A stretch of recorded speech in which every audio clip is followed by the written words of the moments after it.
When you say stuff like that, like black man, I'm like, I ain't never left my child. I know my good friend has it. My dad has always been there. You know, most of the black men I know have always been there. So I'm like, when when you say that, make sure you say some. Don't say black men aren't there. For some black men aren't there for the kid. Yes, some black mothers are. You know, my brother. Shout out to my brother. He has custody of all his children. He has custody of all his children. You know, the mom, I ain't gonna get into the details, but you know, he's there for his kids, right? And so I hate when people try to use a statistic and try to extrapolate that to go to all black. This is a man's world.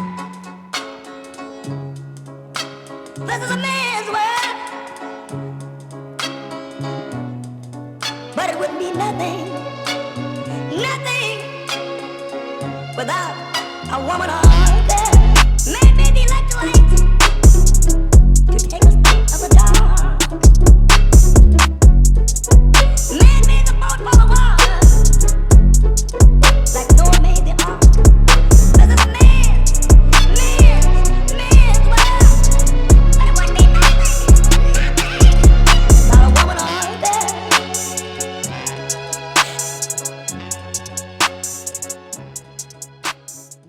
It's your boy King Rob. It's your boy Naughty G. We want to thank y'all and welcome y'all back to another edition of Men Cheat Codes. Yes, sir. Yes, sir. So as y'all can see, man, we got my boy. Let me give him a proper introduction, man. Yeah. So we got the criminal defense, right? Criminal defense and family law. Criminal defense and family law lawyer. Yeah. Recently moved back here to the state of Illinois. Yes. Spent some time in Washington, D.C. Yep. Learning the game out there with the big dogs. Absolutely. He's also a member of Phi Beta Sigma. Yes. You got to say that with a little bit more emphasis. Phi Beta Sigma. There we go. Fraternity Incorporated, right? He's also a Northern Illinois University alum. Absolutely. Right? Absolutely. So, man, just with those accolades right there, man, y'all can tell that we got a big dog in the building with us today. Yes, sir. And we're going to get started with that. Jay, you got anything you want to say before we jump in? I'm just happy that you came. Man, thanks for having me. Me. You know, I'm very happy that you gave us this opportunity because this is a different show overall. I know a lot of our shows be different, but this could actually benefit us as black people. Absolutely. As a community, because you know things that we damn near don't know. You know what I'm saying? Yeah. So I'm glad you came for real, man. Thank you, man. And just real quick, I want to say thank y'all for having me, right? Yeah. I could tell you I've already looked at a lot of the things that y'all had, and y'all are already helping people, man, right? And so I'm like, y'all helping me get the message out. So I appreciate y'all. Thank you. We all win. We all win. Everybody eats, B. Yeah, for sure. Everybody eats, B. Right. Yeah. I love it, man. So with that being said, ALONTE, man, we're gonna start from the very, very beginning. You know, like I mentioned a little bit to you before. You know, I like to actually allow people an opportunity to know who you are outside of the titles that you have, right? For sure. Right. You know what I'm saying? Yeah, so, man, start from the very beginning, man. Born and raised, where'd you grow up? You know, you had siblings. How was mom and dad? What was the family dynamic like? Start where you want to start. Yeah, man. So I was born in Chicago. Okay. We lived out there till I was like 5 years old. Okay. Then we came out to Rockford, right? Okay. Now, we lived in a terrible neighborhood in Chicago. Yeah. Where? So Cabrini Green, when it was still up. Yeah. Okay. So we were out there. We wanted to get somewhere better. And the crazy thing is, when we came to Rockford, we were still in the project. But it was an upgraded project, so we was happy, right? Okay. And, you know, I have, 9 brothers and sisters. So I'm one of 10, right? And we were always in rough area after rough area. But what I can say is I've always had a strong family unit. You know, no matter what we went through, my dad was always there. You know, giving advice. My mom was always there. We was roughing it, but we was all roughing it together. Right. And the crazy thing is, I didn't even know we were poor. We were poor. Yeah. Right. But I didn't even know we were poor until I got a little bit older because my parents always found a way to make shit happen. Make sure we had that toy we wanted. Right. Make sure we, you know, did what we wanted to do, right? And so the important thing was no matter where we were, despite the fact that we were always in the hood, I always had like a strong family unit. And of course, you know, at some point things got better. We had a sponsor that kind of helped us get to a better school. Right. Okay. But the good thing was, my family, we fought. Me and my brothers and sisters fought all the Yeah, time. sure. But we were always so tight, and I think that helped me all the way. Absolutely. That's good, man. Let me ask you this, if you don't mind, because I also grew up in a fairly large household, not as large as yours, but I still say I have 5 brothers and sisters because I technically do. Yeah. Rest in peace to my older brother, Ahmad. He passed this past summer in September. So now I have 4 brothers and sisters. Okay. But I wanted to ask you though, when it comes to that dynamic, because similar to you, we grew up in rough areas and we moved and we moved and we moved and we moved and we moved. And I think the good thing that came out of that was that like my siblings became my best friends. Right. You know what I'm saying? And not only that, but then it also helped me because when you got all of these people in one house, Right. all these different personalities, you learn how to deal with people differently, right? So can you speak on that, like that dynamic with your siblings? Absolutely. For one, I can say there ain't a prosecutor alive that could compare to any of my siblings, right? I can tell you it's always worse battles with them. Right. But no, the great thing is we were always close. Yeah. Okay. We always looked out for each other. Even when we fought, it's that one thing to where it was like, I may say all these things about you, we may fight, but at the end of the day, once we leave this house, can't nobody else say nothing. Exactly. Right. And that's always been the kind of relationship that we had with all my siblings, right? Okay. I could not, I have an older brother named Quincy, right? I couldn't stand him. When we were at the crib, we used to always fight. We could not stand each other. Right. But at the end of the day, one thing that, our parents instilled in us is no matter what happens within those walls, When you go out, that's your brother. exactly. So Right. even Yeah, though, for sure. and we Yeah. close, I do want to say me and him are close as heck now, right? We Yeah. cool, For sure. even in real life. But Yeah. even back then when we didn't really like each other, we knew once we left them walls, family is all you got, right? Exactly. Like family, you know what I'm saying? Yeah. And we looked out for each other. We made sure that we pushed each other. Yeah. And then even outside of just being close, we pushed each other to also excel, right? My thing is I have an older sister who's a doctor, right? Right. She's the first doctor in our family. I'm the first lawyer. Okay. I could tell you her drive kind of pushed me, right? Right, yeah, I would yeah. see her, she would get in the newspaper because of something she did Right, academically. And I'm right. like, I want to get in the newspaper too, right? I'm like, I want to, and it's Yeah. great to have that type of role model. Like even beyond my parents, I felt like I had, I'm on the lower middle. I had older siblings. My sister Shakita's the same way that I could look up to, Yeah. who just did such great things. And so we had a tight relationship. Maybe it was a little more hectic in the crib than it was, but right, outside it was always like I got my sisters back, I got my brothers Yeah. back, For sure. and we always pushed each other to like try to excel. You know what I'm Absolutely. saying? Yeah, that's dope. Where does that come from? Like, well, let me ask you this: what did your parents do for careers? Yeah, so my dad was a truck driver up until he had back surgeries, ended up Right. messing his back up. Like he literally worked his back to the bone. yeah. And my mom, she works at Walmart now. She's worked there for a while. But I remember at one point she was trying to work 2 jobs at the hospital. yeah. And so, they've always had lower income jobs, but they've always grinded. Right? Yeah. Right, And for they've sure. always Yeah. told us like, they instilled in us like you can work. You can get anywhere, Yeah. right? You may see some people who are up there and there may be some people who are doing things that people are telling you can't do. Right. They are the ones who instilled in us like, look, as long as you work, right, you can do whatever you want to do. Just outwork them, right? Yeah, for sure. Yeah. And so the good thing is, like I said, no matter where we were, we had good parents who were going to instill that into us, and a good family dynamic Right. that kind of Absolutely. helped us Right. get where we Yeah. needed to. That's good. So it sounds like you come from extremely modest beginnings, right? Yeah, absolutely. Like you said, your mom, for the most part, worked 2 jobs. Your dad Yeah. was a truck driver, Yep, and so yep. much so to where he literally worked his back to Yeah. the bone, man. Oh, Like he was yeah. not to go, but he was in a coma, right? They had to do surgery on his back, and something happened to where, like, he was out for a while, right? One of the scariest moments in our lives, and that's why they really pushed us. I didn't even think I could be a lawyer, right? But my parents, my dad especially, sat me down. Was like, no, if you want to do this, you can do it. Right. He wanted us to have the jobs to where we're focusing more mentally or being trained mentally than physically. exactly. You know what I'm saying? Yeah. Exactly. And that was the push that they really had for us to where like we want you all to have that opportunity to where you don't have to, break your back. you know? And that's why I was going with it. That was my question, because I wanted to ask, like, okay, how did you get from my mom working 2 jobs, my dad's a truck driver, I want to be a lawyer? Like, that don't usually. Yeah. How does that happen? Was it the? You tell me, like, how did that happen? Man, all those debates with my family members in the house, man. Like literally, I used to. It's weird. I used to like arguing. Like I used to love arguing. I've always been a person who liked speaking publicly. Right. Like I was never a person who shied away from it. I liked it and I liked arguing. And so I'm not gonna lie, part of it, honestly, I wanted to play basketball when I was younger. Right. Okay. I you know, in my head, I was like, I was smart. I knew NBA probably not gonna happen, but I was like, I can go overseas or something like that, right? And what I found early on was being a lawyer was just the right answer, right? When you a kid and you know, grandma asks you what you want to do, if you say the NBA, they're gonna be like, okay, baby. What else you want to But if you tell grandma you want to be a lawyer, they're like, oh man, and they bragging, and so I'm not gonna lie. In the beginning, I was only saying it because it was the right answer, not because I really. Honestly, I just didn't think I could do it. Right? I was very much like, you know, I didn't think I was smart enough. I wasn't a bad student, but I was just a very average student. Right. Okay.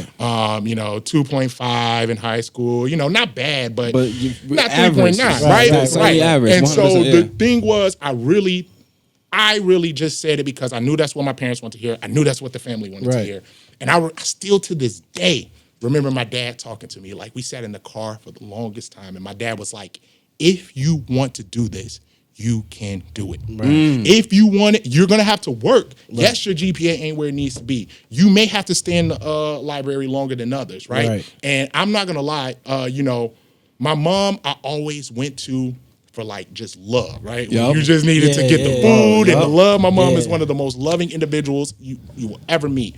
But I went to my dad for like that push. You know what I'm saying? And my dad was the one who was like, listen, nah, you got this, right? Like take it like you take basketball. You know how you waking up early to go and do the practice dribble moves, and now you need to wake up early and make sure you get the grades, right? For sure. And so that really resonated with me, right? And I went from, you know, 2.5 in high school to, you know, 3.0 to college to graduating the top 10 of my class in law school. Like I graduated magna cum laude in law school, right? And if I didn't have my dad giving me that conversation in the car, I would have listened to. I had a teacher tell me, I kid you not, I told her in high school that I wanted to be a lawyer because it was the right answer. And she literally told me that wasn't realistic. Kid you not? Told me this was realistic, and so I'm like, I think to myself, what if I didn't have a dad who would sit me in the car? And that's like, what I was going to ask you. That's what I'm going with it next as well. It's like if I didn't have a dad who would do that and put me in. Who knows? I would have probably listened to the lady and be like, you know what? Yeah, it's not realistic. It's not realistic. Exactly. You know absolutely. So you think like without your father, you probably won't be here, or do you think you still would have got here? No, I think without my family, I wouldn't. Right? Okay. Because I think every step of the way there's traps, right? Because I think that mindset of like it's not realistic, I think that plays out all throughout, right? I think there was in, you know, my elementary school, where I was at, where I lived, in high school and middle school. And I'm not gonna lie, I will say, look, my high school was dope. This very much was an outlier, right? Shout 'em out. I had East High School. You know what I'm saying? East High. It was like, listen, that was an outlier. Most of the people that I talked to would never say anything like that. They loved me, right? But I do think there's this, even if it's not said, there's this underlying like mentality, right? To where it's like, okay, go ahead and do the safe thing, right? Don't do more than what you know. Yeah, exactly. And so I'm like, my family being there to push, my sister showing me like, she a doctor, right? So I'm like, yo, you got the same genes that I got, right? Exactly. So I'm like, that means there's something there. You know what I'm saying? If you can do it, I definitely could do it. And so I think not just my dad, but I think if I didn't have that family dynamic, I wouldn't be here. Right, I feel you. That's so dope, man, because I'm a big believer in that as well. Like I said, I come from a really, really large family as well, and I see the inspirations and the motivations that I put into my brothers and sisters. I had a little sister that really, really wanted to go off to college herself because she seen me in college, right? Right.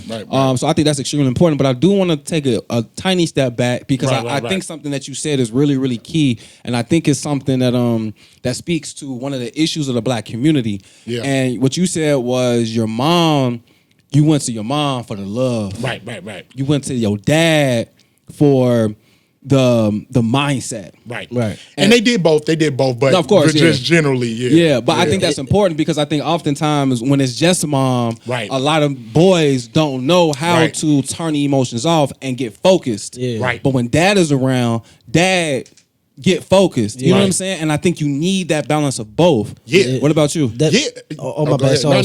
So with me, like with my lifestyle, that's pretty much how I went to the streets. Is because, like I said, my dad was there, but he wasn't like there for that push and shit like that. So it veered me off to go find that motivation or that masculinity. That like wherever that, you could get that, it. Yeah, right? that And the streets is where it was at. Right? Exactly. And the crazy thing is, when I was out in DC, I handled a lot of juvenile cases. Right, 99% of my cases, single mom. Right. Damn. To a point to where when we're getting information, I'm asking for a number, like what's the number for your family members. I would always just say mom, right? I was like, what's your mom's number? And every one out of every 15 clients, they would be like, okay, do you want my dad's number too? I got so used to it just being mom, right? And I think that, I feel like I'm very blessed to where my dad was there, to where my dad was able to push that, and say like, hey, you could do this, right? And I see it all throughout DC. I saw the repercussions of that, right? And that's why I also think that it's on us. Like, it's amazing what y'all are doing, right? Because we need to make sure that the male role model figures that they go to are not in the streets. They're people like you. They're people who are trying to give them, let them know what not to do. It's people like me, right? I think it's kind of on us to, kind of go in and make sure that we're the ones who kind of help lead the way for those people, because everybody may not have it. And of course, the best thing is for, fathers to step up, but there's a lot of problems with the criminal justice. There's a lot of problems that we can get into. That's why fathers aren't there. But at the end of the day, there's a lot of like positive black role models who can go in and kind of actually help save us to where they have those figures. Exactly. Sure, Absolutely. Absolutely. For sure. Okay, so because exactly what you're saying is exactly it's exactly why I decided when bro wanted to bring, I'm like, let's do it. Because it's so much that these young black boys need. And because we live in a age of the internet and social media, you can literally be a role model for young black boys that you never would have been able to touch without a platform like this, right? Oh, man, You know what I'm saying? Absolutely. So I appreciate everything that you just said about us, especially him, but about us having this platform to talk about it and to reach these kids because it's so critically important. And like he said, and like I was saying, when dad is not in that household, when you're a boy and you're a natural boy, right? I'm gonna say natural boy. I'm gonna just say you're a natural boy, right? I'll leave it at that. But when you're a natural boy, it's a craving for that masculinity. You need it. You know what I'm saying? You need it. So when we don't have it in the household, we go other places to look for it. And oftentimes it's people who aren't that great of an example that we get it from. For sure. So I think a lot of us fall into that trap. So I wanted to ask you, how do when dad is not in the household, how can some of these boys start to find that masculinity in a positive way? Right. So I feel like, honestly, I actually think it's on us, right? I think I do have a responsibility to actually go out and reach out, right? I think that, of course, I want to tell, boys who are in high school, people who are lost, make sure you're going the right way. Make sure you're looking for things that are going to help your mind, not just, your pockets or whatever. Right. Sure, But honestly, I want to actually put the onus on, I know a lot of people who are, graduated from college. For the first time in my life out in DC, I worked with multiple male black attorneys, which was something I graduated, the class that I graduated with, there was only 2 of us in the entire class. Black or male? Black male. Okay. How many people was in the class? 110. Damn. I think. Damn. 2 black males. Two. Damn. Out of like 110. Yeah, right? That's crazy. I think it's on us to actually go out there, make podcasts where you're reaching out. I want to start a scholarship, right? I'm in the middle of that. I want to actually start reaching out and actually help, bridge that pipeline. And honestly, believe it or not, I don't think college is the only way. So I'm like, I don't want to just say like you have to go to college. I do think you need to have a plan, right? And I just want to help. I want to help somebody do that, right? Even if it's just one person. The crazy thing is, if I live my whole life and I only help one black man say like, look, you helped me change my life. I will die peacefully. I will die peacefully. Can I ask you, in order to be a lawyer, the only way you can be a lawyer is to go through college, or can you? Yes. So So I think California is the only state where you don't have to. No, you still got to go to college and law school. You just no. You don't have to go to law school in California. I think. Damn, for real? You could do something called an apprenticeship. Oh, okay, I get and just take the yeah. bar. You don't have to go to law school. That's the only state, but I would not advise that. And so No bad route. Huh? Bad way. It's for one, California is the hardest bar to take in the nation, and it doesn't lead. Most people fail if you don't go to law school because you learn to do what you got to do, right? Exactly. Right. But so college is pretty much the only way, right? You got to go to college and then go to law school after that. And I would say just, you know, I was never, like I said, I was never the greatest student, but I still feel like there's ways, right? As long as you're willing to work for it. I've seen people outwork. I've had the, ADHD diagnosis and things that people said was gonna, derail me, and I was able to do it. And so I'm like, anybody can, right? As long as you're willing to work hard enough. I think the reason why I asked that because you said there's only two of y'all. Two. You know what I'm saying? Some kids probably think it's too hard to become a lawyer or it's too boring or something like that. So that's why I was asking, is it another route to go? Yeah, nah. So, I mean, you do got to go through the college route unless, like I said, California, but that's very rare and I wouldn't advise it. But yeah, it was only two. It wasn't two that started. So there were more that started, but unfortunately they either, some transferred, so it wasn't all bad, but some failed out, unfortunately. But only two of us graduated. Yeah, that's good but bad. But yeah, man. It's double-edged sword right there. Let's go back a step though. How was high school for you growing up? High school was good, man. I was into basketball. That's what I did. Basketball was my life. I even got it tatted on my arm. I got the the crown basketball. All basketball players. Everybody got to do it. Every basketball player got that shoulder tab. So I got the basketball. No, what's worse is I got it's basketball is IZ life. And I remember, bro, like around our time, bro, that term, that phrase, basketball is life. Basketball is life. I remember that term was real popular, bro. So that's crazy. So it was good, right? Because it was a nice time. Basketball was great. I was very social. But I guess the thing for me was I only did what I had to do in school enough to keep my parents off my back and to do basketball. Yup. That's the only thing I cared about. And I guess that was the issue because I don't think there was ever a push to do more in high school, right? So I don't think I got the 2.5 because, or the 19 ACT because I was, I couldn't have did better. Right. But I was like, that's all I needed to do. Yeah. Mom and dad ain't really jumping down my throat as long as I got that. And that's good enough to stay on the basketball team. Yeah. So I'm straight, Is you still cool with Trey? Because I remember you and Trey used to be killing. Yeah. Trey is still. Y'all still? Okay. Absolutely, Yeah. man. And Y'all niggas was cold, though. Oh, yeah, I ain't gonna cap. we did our thing. Let me ask you this, man, because I think, again, you hit on something that's really important. I really want to pick your brain a little bit on this. Because I had the same mentality as you, right? In high school. And literally, bro, everything that you saying in terms of your GPA, I had a 2.5. Your ACT score had a 19. Just like, you know what I'm saying? So I see so many similarities. Right. But I wanna talk a little bit about that mentality because it's one thing to do just enough. Right. It's another thing to push the next level and excel. Right.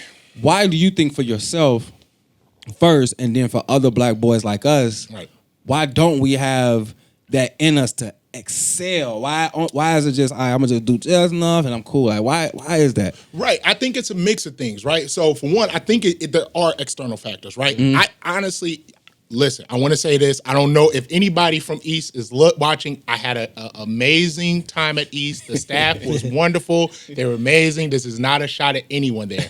However, I will say, some external factors, they don't push you or there's not this expectation for you to have this, right? And it doesn't just go to the school. It starts with the family. It goes to friends. Like what happens around you affects you, right? Absolutely. And so I'm like, that mentality, if it was never expected or, it wasn't a thing to where, there's some people who, if they're not getting A's and B's, that's a problem, right? Exactly. It's an expectation. It's not like A isn't something that you just get and that's good. It's like, you're supposed to get that, right? Exactly. And I think the mentality has to change all the way through. It has to change in, the family, the neighborhood, the culture, everything that we're seeing in the media, all that has to change. Yeah. And I'm telling you, it's crazy because it seems like that's a lot, but it will trickle down, right? Yeah, for sure. Once we change the mentality as a community, then you're gonna have. I want to see it to where black boys are like, yes, I want to be like, I expect to be on the honor roll. Yeah. I expect to get a scholarship, right? Yeah. And so it's going to take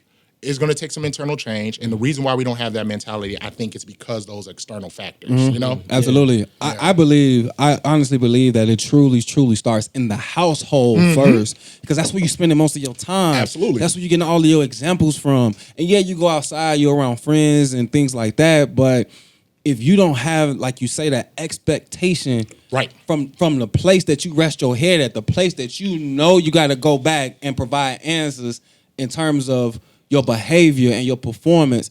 If the expectation is, no, you're supposed to be getting A's and B's, why is you walking in here with C's and D's? I think that changes a lot for us, on top of, like you say, the environment. But I just... At home. It's the house, it's the home. Let me tell you why that's important, right? I had a friend who, he was telling me in front of my parents, like, man, my mom is mad at me because I got C's. C's means I'm average. Like, why is she getting mad, right? The great thing about my parents is they did it. They still expected excellence, right? They did push and say, like, look, you got this. They're not putting us on punishment or giving us a whooping for it. But they're like, yeah, we do expect you to do better, right? Yeah. We don't care what's going out in the outside world. We don't care what your friends are saying. We don't care what's going on. You know, the good thing is my parents, they not only believed in us, but they had those expectations. And I think in a household, if you have high expectations and high warmth, right? You can't just be high expectations and you not hugging and you just beating them anytime they're not doing well. I feel like at that point, they're still going to do terrible, right? Yeah. I think you need to have both. I expect you to do well. You have to do well. At the end of the day, I love you, right? I'm not good job. Right, good job. Like, I'm gonna reward you when you do it. I'm gonna help you. I'm gonna be there for you if you're struggling. Yeah. But I'm not gonna have expectations. You can do it, right? So you're saying basically the father and mother dynamic, you get the love from her, right, and then that sternness from the father. But you saying both of them need to do that, or just both of them? I think both of them did do that. Yeah, both of them did it. Like, listen, my mom was my biggest one, and I want to make that very clear. I'm not gonna lie. My dad, I love my dad to death. My mom has always been the biggest supporter and the biggest. But when it came to like that, you got this, I expect this from you. That was more my dad. My mom was like, it's my mom okay, was, baby. You'll be all right. You got this, right? Yep. And I think, they both had the other, but I think it was just a nice balance of like I said, I think you have that high expectations. Right. Yeah. But also like that high warmth. And I think that's necessary. It right? is. And I think you do start there. And then I think that's the most influential. And then your friend group is actually the next, right? I think your school is actually not even in second place. I think the people who you hang out with after you get out of school is the next, right? Yeah. So that's why when you said what should guys do, get friends. Like, I'm not saying get rid of your friends, but make sure you're hanging around people that you want to be like. Hang around people that you want to that you see yourself becoming, right? Because that's the next most influential after your household. And then from there, that's why we also want to make sure we're making schools, we're making schools better, public schools better. Because then after that, the next biggest thing is, those type of external factors. Because I said this last episode, like, the guys I grew up around, they not bad people. You know what I'm saying? It's just our environment is what we was so used to that we got caught up instead of really being focused and zoning in on what we needed to do. Right. So, let me ask you this. So I agree with you. I want to ask you this to his point. Do you see a lot of guys in your profession? Do you see a lot of guys that make mistakes and find themselves in a situation because they wanted to be cool or they wanted to impress a friend? Because I think, like he said, like, most guys ain't bad. We just find ourselves in situations. You mean like the people that I know, like in the law field, or more like high school, college area? What do you mean? Just like more so of your clients, like more so of these boys who coming to you like, hey, I need a lawyer. Like, is it more so these guys are out here just committing crimes, or these guys just finding themselves hanging around the wrong people? Listen, I can't say his name because client confidentiality, right? But I would tell you, I had a client, right, who was seen as a menace to the court, right? Running away, fighting, stealing, trying to rob a carjack. Yeah. What we did was we took him. He had an uncle. he was living in DC. He had an uncle who was a drill sergeant in North Carolina. Now, when I tell you this kid was a menace in DC, like the court hated him, right? The court hated this little boy, right? Yeah. In order to get them, because I want to keep him out of jail. Right. In order to do that, I set it up with the uncle. We got a nice a place for him to stay. We got him in some programs out in North Carolina. This kid went from a quote unquote menace in DC, hanging around the wrong people. When he was in North Carolina, I kid you not, within a couple of months, he's sending us honor roll papers and awards that he's getting in school. I could not. I am not making this up. Right? Just getting him out of that environment within 2 months. Getting him out of that environment, putting him with this uncle, putting him in a different neighborhood to where he's not in the same place in DC. Literally changed his life around in 2 months. Imagine if you have this for your lifetime. Think about 16 years, right? Yeah. Like I'm telling you, where you are matters. It just does, right? Yeah. And I think that's how it is with most of my clients. The reason why I liked doing that is because I'm going to say 99.9% of my clients, none of them I thought were bad guys. Of course you have that random where, it may be some mental stuff to where it's not, it's different. But I'm like, I would say a vast majority were just like, in the wrong situation, we're struggling, we're hanging around the wrong people. You do have to take some accountability. You do? Right. I, when it comes to people I'm talking, like if I'm talking to like a public forum, I want to say we need to do better for the community. Right. But when I'm talking to an individual client, I tell him like, you still need to take responsibility. Right? So I never want to say they're not responsible. However, we would be doing ourselves a disservice if we didn't mention the other factors that play into how somebody turns out like this. And it is such a huge part of my clients, what my clients turned out. So I wanted to say, like, okay, we talk about the environment. So you had a bad environment, but you had that solid household. Right. So basically what you're saying is a lot of kids out there need like a solid base.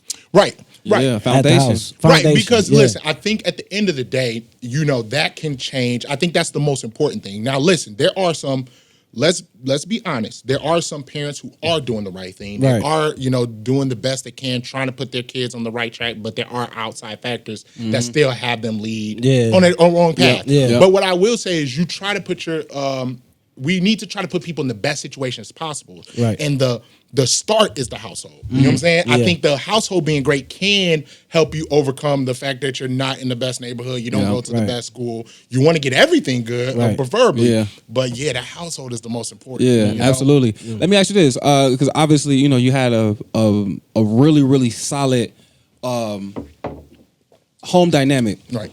How much time did you actually spend with your parents, right? Not just we in the house chilling, but let's actually spend some time with our kid. Like, how much was that? Yeah, I'm not gonna lie. I was a weird kid. I love being with my parents. Like I've never, how people say they have the phases where they didn't like their parents or they didn't get along. Me, my mom, and my dad have always been like this. Yeah. To this day, me and my dad will spend about 5 hours if I got a day off playing Tekken. Right? Oh damn! Whenever I was I know, I love that. Now, when I was in college, for spring break, I would spend like a day. I go on a little trip, but the rest of my break, I actually wanted to go back and be, with my folks. Yeah. Eat good, and I just always me and my folks were always close. I never had a rebellious phase with them. Like I've always been really, really close with them, and I think that's also why. What they said to me really resonated, right? Yep. Right. Because I'm like, I was close with them. I trusted them. Yep. They never did anything to push me out. They, I messed up at times, but they didn't do anything to, make me feel like I was unwanted or it wasn't okay that I messed up, right? And so I'm not gonna lie, I've always had a real good relationship with my parents. Oh, my bad. How long they been married? I hope they don't see. I think 20 years. Oh, damn, that's good. Yeah, so they've been married for a while. Yeah, they've been married for a while. Yeah, does your siblings have the same relationship with your parents that you do? So, half and half, right? Okay. So, there are some of my siblings who don't have a good relationship with, as every family, right? Yeah. I have not all of my, I said I'm 1 of 10, but some I have brothers, half sisters. Yep. And, a lot of that dynamic may have to play with it. So, not everybody was as close, but me, my sister, You know, I have a couple of brothers who are really close. Like we were all very close with our parents. Okay. Yeah. How did the siblings who aren't that close? How did their lives turn out? You don't gotta give like nothing specific or put nobody out, but right. How did their life path go versus yours? Right. I mean, their lives turned out well. Right. Like it's not like a comparison type thing. They're fine. Right. Yeah. I think my family. Even the ones who aren't that close with my mom and dad, of course, they wish that they were closer, right? Yeah. And so, even within that, I can see, what I will say is, I can see, even within my own family, I can see why it's important to have a, relationship with your parents. Absolutely. That's all I would say on that, exactly. right? And I was just going to say, that's good enough. And that's 100% good enough, because I also think that's important. But let me ask you this, have y'all ever...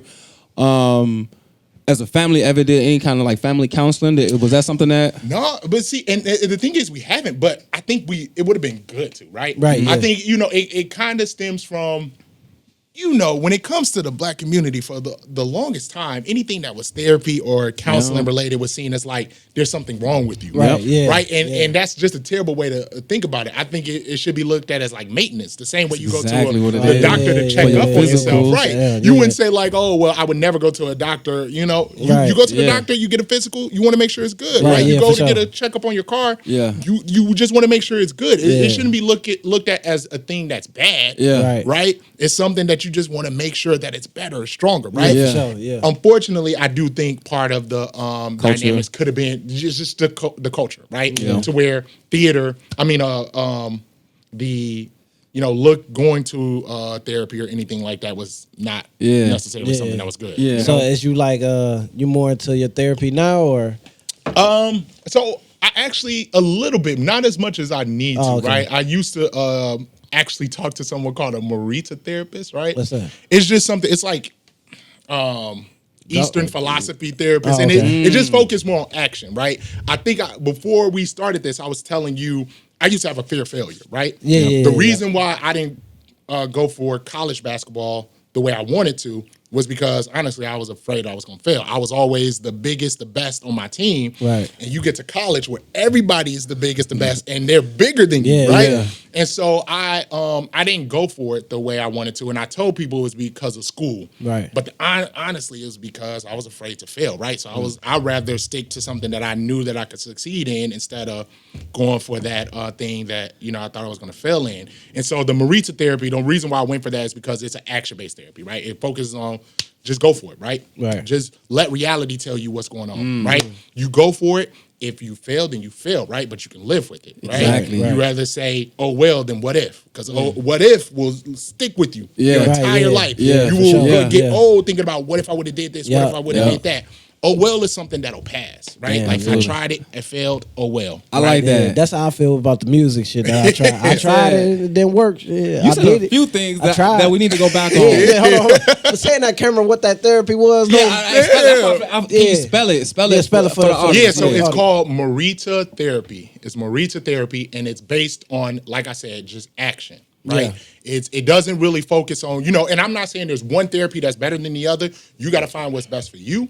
The thing that I liked about it was that it didn't focus a lot on like feelings and childhood and trauma. For the most part, it focused on where you are now and just learning to take the action, right? You feel depressed? Okay, let's see how you can still do what you have to do while you're feeling depressed, right? It doesn't focus on trying to cure it.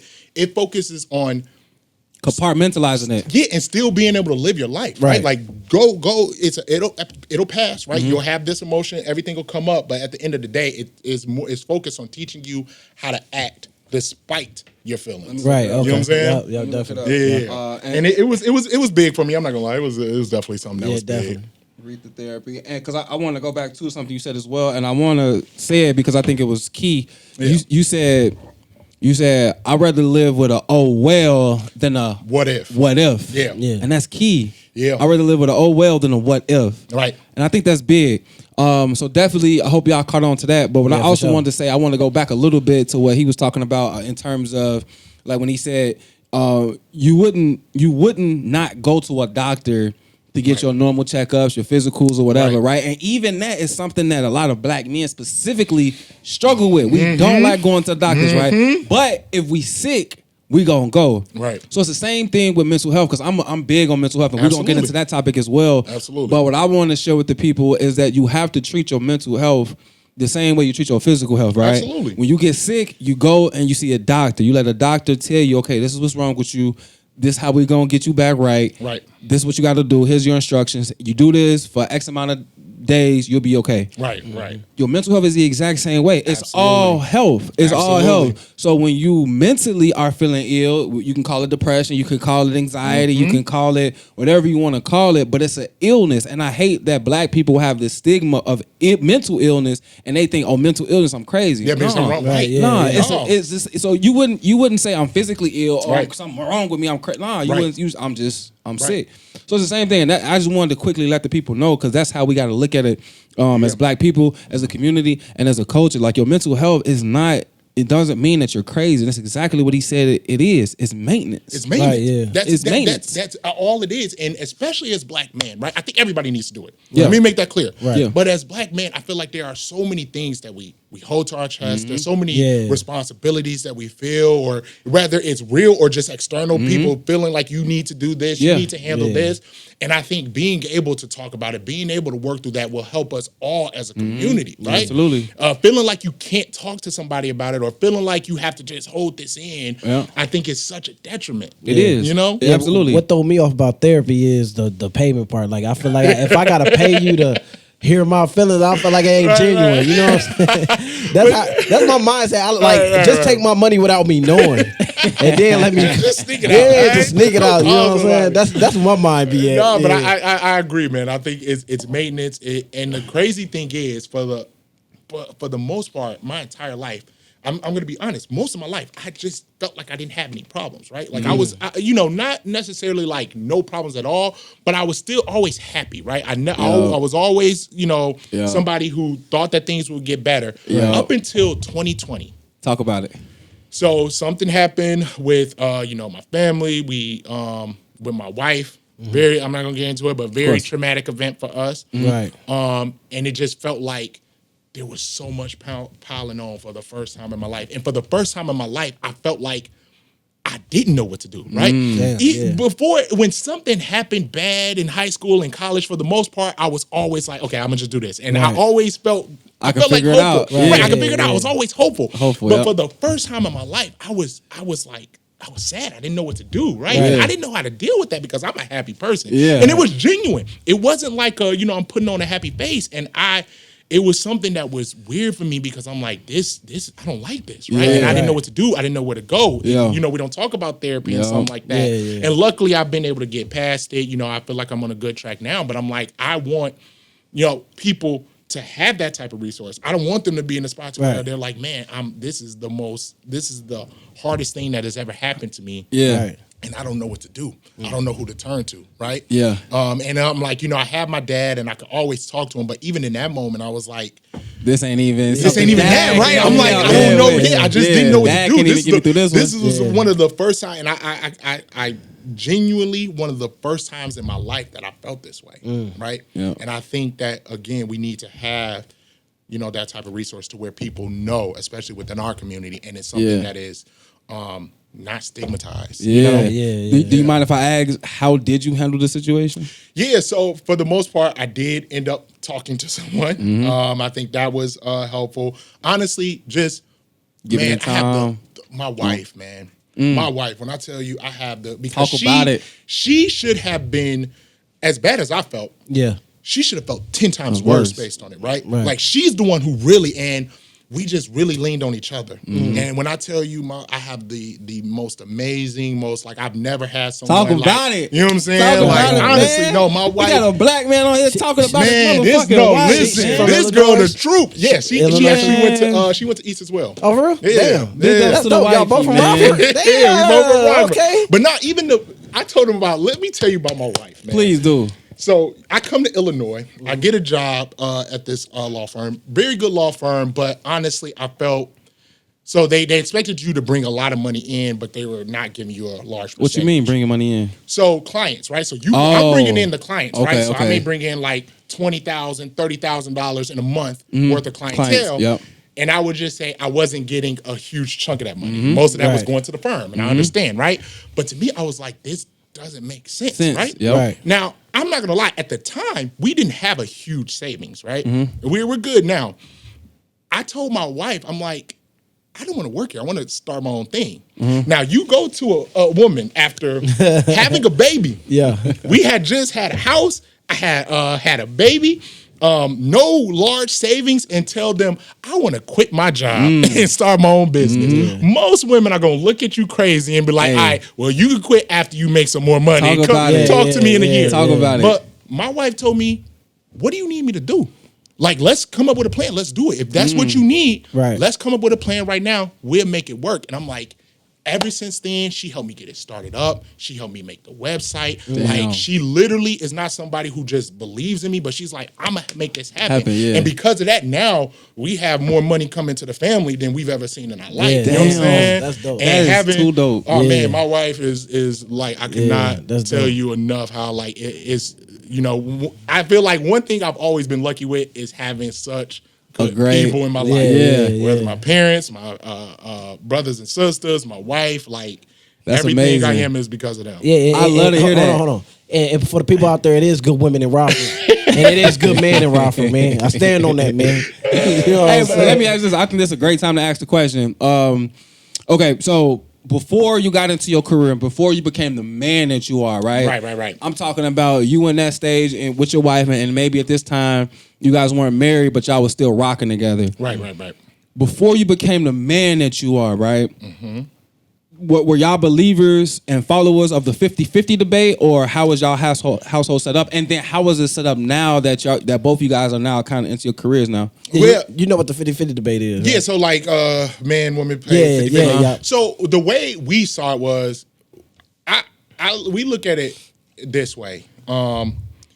You have dependence and then you have interdependence, right? We just felt like our family is stronger when we're forced together than whether it's one or the other. Now, with that being said, I tell my wife, from the beginning, I told my wife, once I got it, you don't have to handle it. Okay, yeah. But until I got it, we doing this 50-50. That's Right. just how it works. That's how it is. Like, That's my how- thing is, like, you know, now we're good, and she, you know, she wants to work. She actually wants to work. So she's not quitting, but she can quit if she wants to. She doesn't have to. Shout out to you, man. Right, and I let her know, what you're like, supposed to do. Yeah, I tell her she don't have to work, right? She wants to, but I'm not gonna lie. Beforehand, especially when we had the baby, that she didn't even think about quitting, and that wasn't an option for me. I'm like, we got to give our household. We wanted to make sure that we gave our daughter everything that we didn't have, and if that means we have to do it together, we do it together. Absolutely. Right? But luckily for me, like, she told me, I'm never gonna allow you to just take care of me. She was like, I never want to just give up.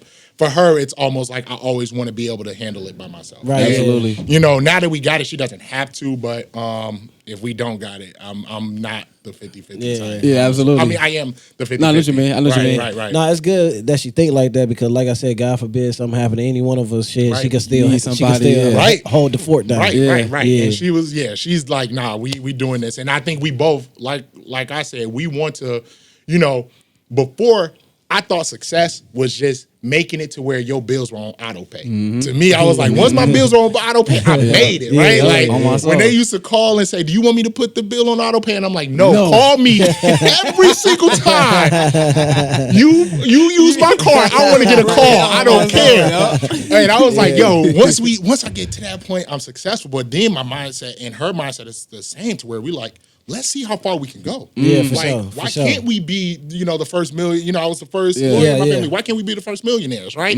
And we're like, it'll be easier for us to do that together. You know? Yeah.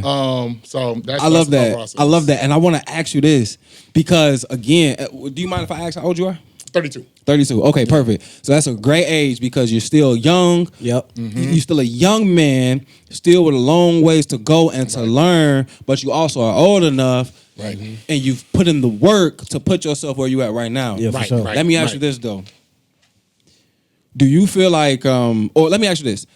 Did you and your wife ever have some struggles before y'all got to this point? Like, was your wife ever, I don't want to say defiant, that sounds kind of bad and childish, but did y'all ever have arguments, like stalemates in the relationship, and how did y'all work through them? Right. So one thing, listen, I'm not going to lie. I told my wife on our third date she was gonna be my wife, right? One thing that made me really connect with her is the way we argued, right? You're gonna have problems. Right. Yep. You're gonna have fights. Absolutely. We had a ton of fights. The thing that made me comfortable with going forward with her is the way we were able to resolve it, right? We've never cursed each other out. We've yelled at each other, but at the end of the day, we know how to calm down and then come back and figure it out, right? Right, okay. And so we've had big issues. For the most, when I was in law school, we were long distance. We were long distance for 3 years. Damn. Right? Like in different states and shit? Yeah, she was out in the DC area and I was still out in Illinois, right? okay, So yeah. all throughout law school, right? And so, it was the fact that we really trusted each other. We were able to communicate even after the big arguments, and we've had some big arguments. I'm sure. It's the way we were able to get over them, right? The Right. way we're able to eventually put our pride to the side, right? Yep. The thing is, we will apologize even if we didn't mean it the way you took it, right? Right, And that's yeah. hard for people to do, It right? is. Because Yeah, it is, then, though, if yeah. you right, I don't care about the fact that you mad at the way I'm yelling. I'm right. Yeah, You can't yeah. get mad at me for yelling when I'm right. Right, yeah. But the thing that I like about her and the thing that we're able to do, I'm able to say, like, listen, if you don't like the way I use my tone, I apologize for that because I did not mean to, come Yeah. across Come off that like way, that, right? yo. What that does is that brings defenses down, right? Yeah. Right. Because now it goes from us just trying to win to, okay, now we can actually figure out the problem. Right. And the what's important is that was important for me because I've had relationships before where I didn't think we weren't good at resolving. Right, We weren't yeah, good. Like yeah. everybody's gonna fight. Yeah. But I've had relationships where we weren't good at resolving. And so with my wife now, honestly, I knew early on and it never wavered because not only did I have that love for her, not only did she have that love for me, now she pushed me, I pushed her, and we were able to resolve the hard stuff to where I'm like, okay, no matter what happened, I lose my job right now. One of us gets into a drug addiction or something like Yeah, that. yeah. I have no doubt that we're going to be there for each other and we're going to actually work to help each other. Absolutely. Yeah, for sure. Is That's there what is you guys' relationship with God and religion? Yeah, so we're both faithful, right? I think we both need to go to church more, but we still tithe, and I think that was the number one thing for us, right? Oh, okay. Like I think for us, we definitely wanted to be, we wanted our household to be a household that goes to church. We know putting God first actually helps us as well. We say prayers every morning, and I think that also has helped us with where we're going in our lives with keeping God first. Absolutely. I think that's important. It's something that I just recently have been trying to do more and more in my relationship. And one thing I can say about it for sure, like for instance, and I need to do it every day, like you said, but this past Monday, I called my girlfriend and, in the morning before she left out for work, and I just said, babe, I just want to wish you a great day. And I want to say a prayer for us and for you and for us before you get your day started.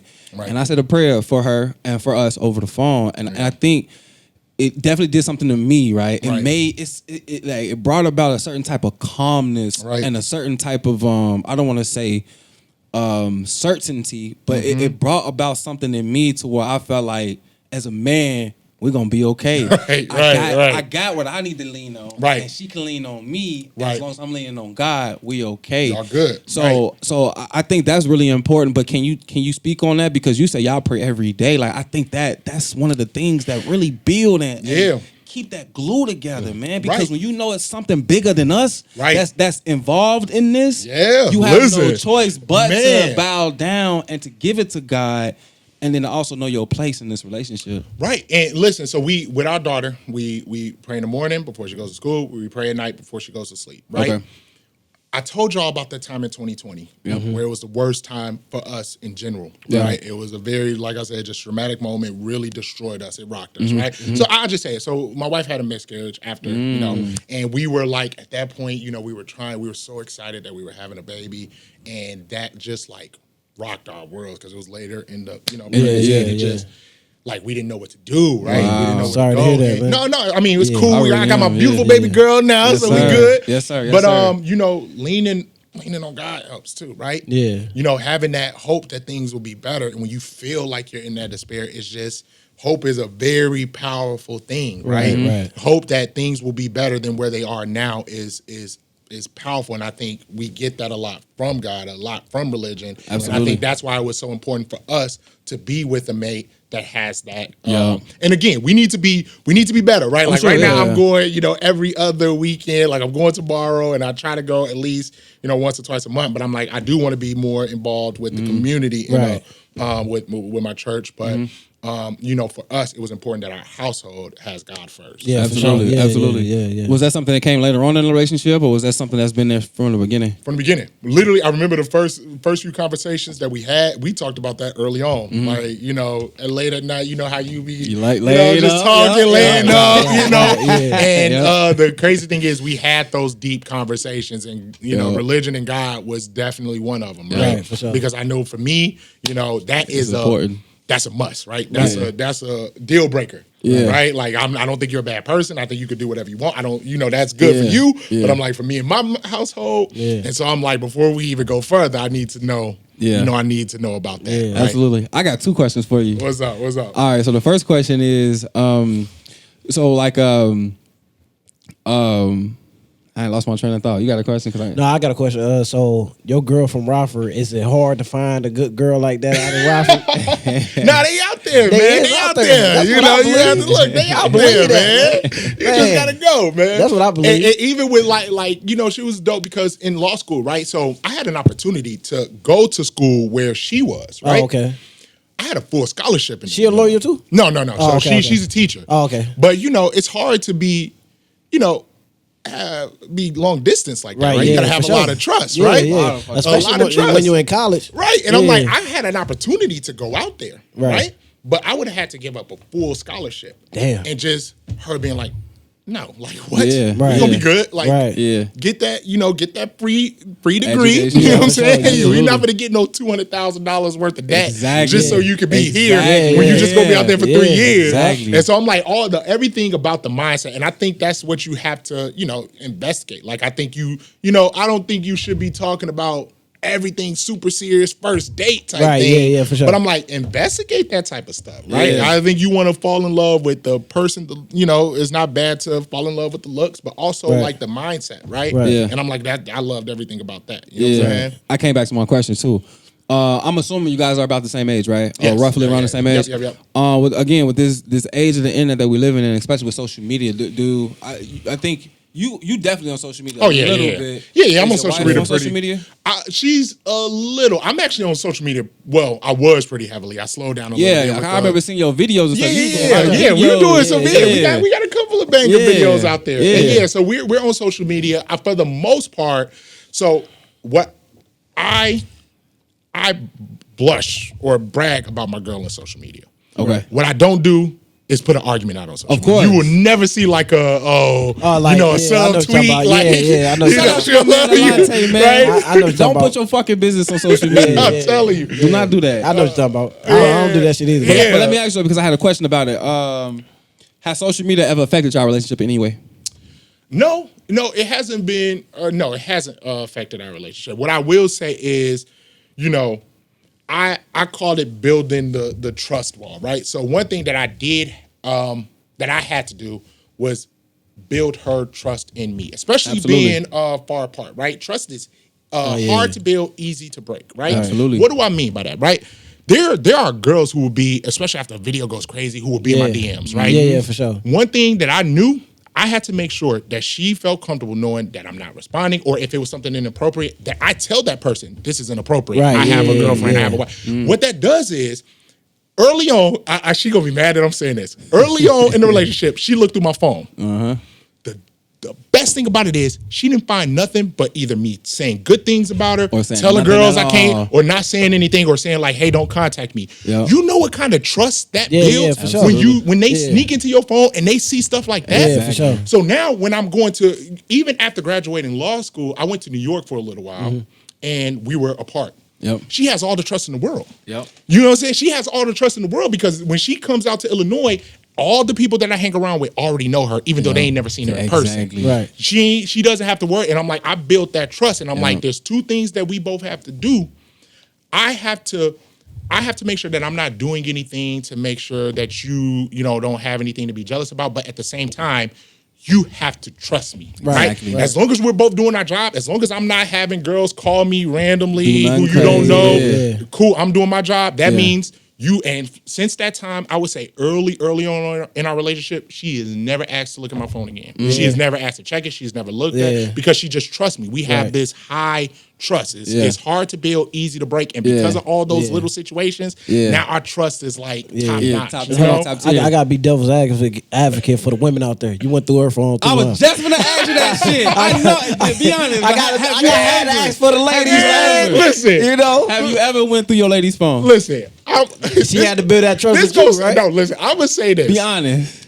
Honestly, I'm not gonna lie. I was very confident. I'm like, you is What? not crazy enough.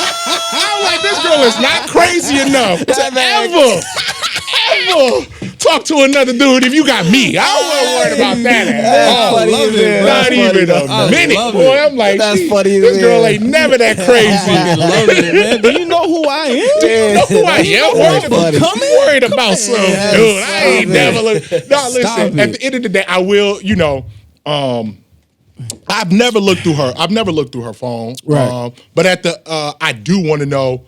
So I have a female friend who's like my best friend. Right. Oh, okay. As far as any other females, even acquaintances, I mean, my thing is, if she don't want me to hang out, I just don't care if it's an acquaintance. But I'm not gonna lie, my best friend, Latrice, that's my homie, right? Okay. Like that. But when it came to her friend, I'm like, I need. If I don't know dude, you're not hanging around with me. Period. Honestly, Yeah, for it's sure. just not happening. I think that's Like, boundaries, though, if huh? I don't know Yeah. dude, it's just Because let me ask you: is it because you know how men think? absolutely. Yeah, that's how you feel. Absolutely. 100%. Absolutely. It's not even you. Right. It's not you. It's not you. And my thing is, she does have a male friend who I've met. I'm cool with. Like, you cool. I'm cool with, him being around because I talked to him multiple times. He cool, but I'm like, You just still know. nobody else. Yeah. I'm like, that's not happening. I know how our guys think, and I'm like, that's about as far as it would go. Like, I never looked through a phone, but I am very like, nah, we not having no work husbands or nothing. for sure. That shit is not For jumping sure. off at sure. all. Yeah, For real. I love that. I agree with that. I do too. Yeah, I'm just like that. Absolutely. Little baby boy or baby girl? Baby girl, What's her name? Ayla. Ayla? Ayla Renee. So it's dope. Like, my name is ALONTE Raheem Holiday. She is Ayla Renee Holiday. Wow. I was born 9/12/92. She was born 9/22/22. Wow. So like that's my, and I bet she probably look just like So your that's birthday automatically canceled. Oh yeah, that's it. I don't got no more birthday. I don't got no more birthday. My birthday is planning for Ayla's birthday. That's what my birthday is. I'm gonna get a tie and be like, all right, here you go. So you say she's 22, so she'll be 3 this summer? No. So 22. She'll be 1, right? She's 2. 17 months. She's 17 15 months. Oh, 17 months. yeah. So So she she'll won, be turning 2. 2. She'll be 2 this She's gonna be summer. 2. Yeah, She's yeah. gonna be Yeah, 2 summer, coming fall up. time. Right. Okay. She's gonna be 2 this See how year. quick I got that in my head? I got kids. You know, I can tell. I got kids. 9/22/22, 9:45 a.m. I remember the time and everything. That's my heart, man. Yeah. That's my heart. That's what's up. What? How has life as a father been for you? Man, it's been amazing, right? Yeah. When I first became, at first, when I did become a lawyer, I was like, hey, I just want to be a lawyer. That was my whole focus. thing, stack bread. Now, part of the reason why I went out on my own, started my own law firm, the law firm that I was at, again, great law firm, they, on my daughter's birthday, I couldn't get that day off. We were planning something for the weekend. Her birthday was Friday. Yeah. We had something planned for Saturday, but I'm like, look, I'm done with everything. I went to court that morning. I was like, look, I want to leave. I ain't got nothing else to do. Right. Yeah. I couldn't get that day off. Wow. Honestly, the money kind of started the thoughts of me leaving, but that was the breaking point. I was like, I'm done, right? Yeah. Because I'm like, that little girl, that's my heart. Like, I will go broke. I don't care. I will.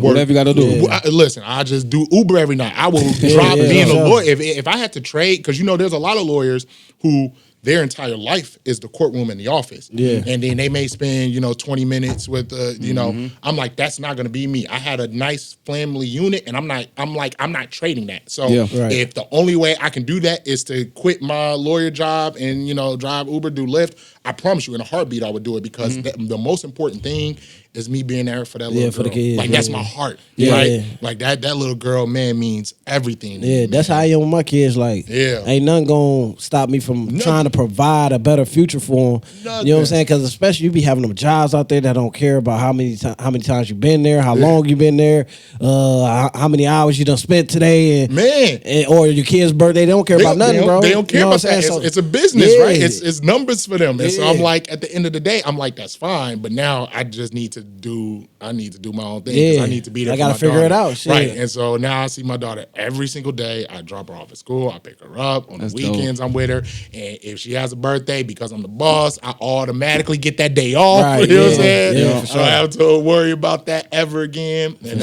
that's huge for me, man. Yeah, that's dope as hell. Let me ask you another question. When you hear the word fatherhood, what does that mean to you?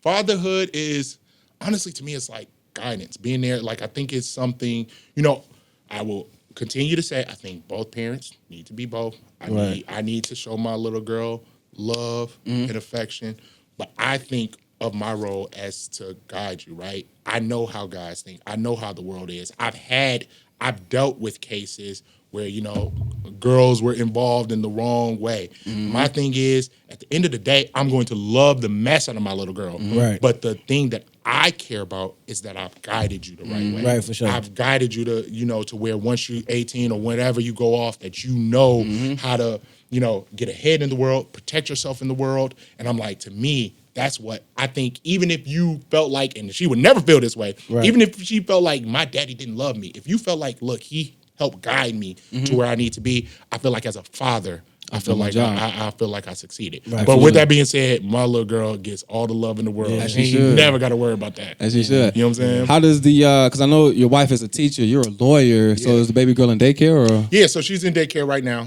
My wife, she's not a teacher anymore. She does she's over the gifted program. So she's in central office and she's over 18 schools and they're gifted programs or something like that. Yeah. Nah, baby girl got it rough. I'm not gonna lie. Yeah. Her mom is gonna be on her in school and she gonna have it rough in school. But she's in daycare right now, and daycare is expensive. It's almost as much as a freaking rent. Yeah, somebody told me that. Yeah, there is. I think somebody was telling me how expensive daycare is. High as hell. It's tuition. It was $36,000 for the year. It's crazy, bro. That's just to watch a little baby play with toys, change a diaper or something. No, I'm not gonna lie. After I found out the price, I called my sister. I'm like, when we start the daycare, yo? When are we starting? When are we getting this set, yo? Because this is some cartel type stuff. They got money. But so we drop off at daycare. Okay.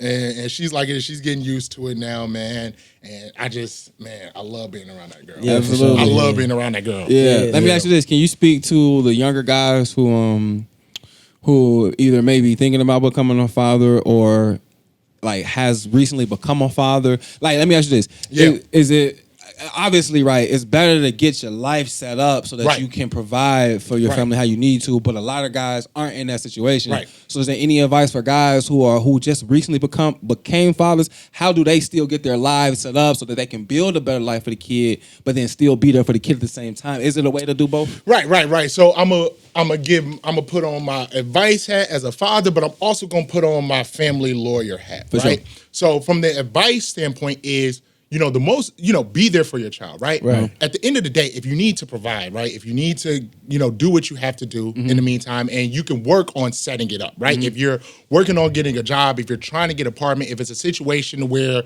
you may not be together with the mom and you want to make sure things that you have things set up, I would say it's going to be hard, but you do need to work on both, right? Work on getting the money to get everything set up to where your baby girl or baby boy has a nice place to stay, but also be there, right? Because putting on my lawyer hat, the court looks at that, right? I don't care what anybody says. Fathers have rights, right? Right. When you go to the court, when I have a father who wants to get their child, right?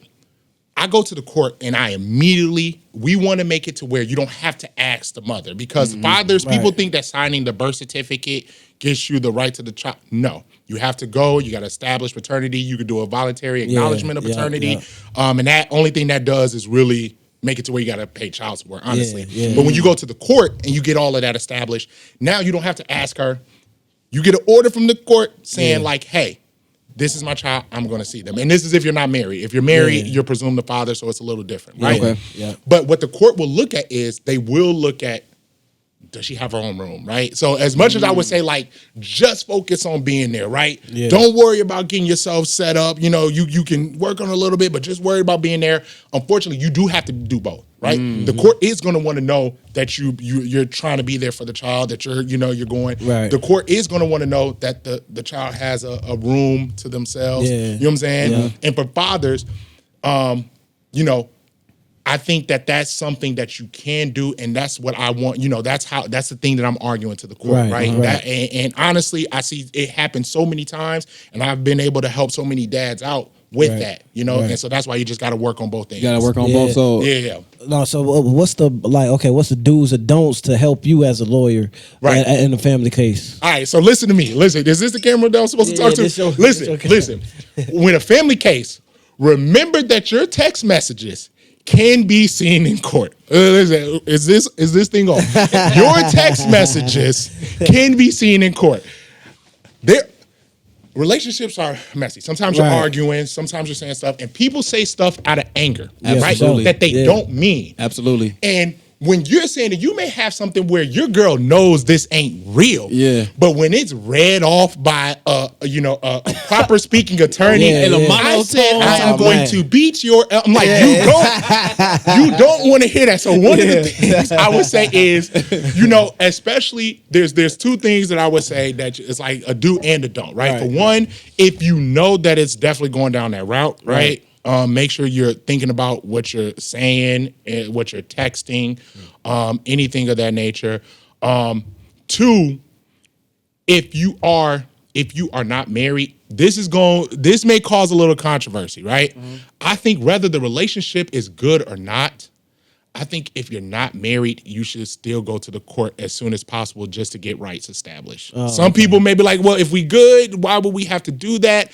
I think the earlier you can do it, just get it knocked out, get it out the way. But because if you're not married, honestly, until you get everything established in the court, the voluntary acknowledgement of paternity, honestly, you don't have rights as to the child as a father because they don't see you as the father until you get that paternity. Wait, hold on. I don't mean to cut you off because you're on to something. Right. But what you're telling me, just so I understand, so the audience understand, what you're telling me is that if I'm with somebody, right, and we have a child, this is my biological child, right, until you get your rights earned from the court, you technically, technically the baby belongs to the mom. Right. So part of it has a good basis. Most of it is bull, right?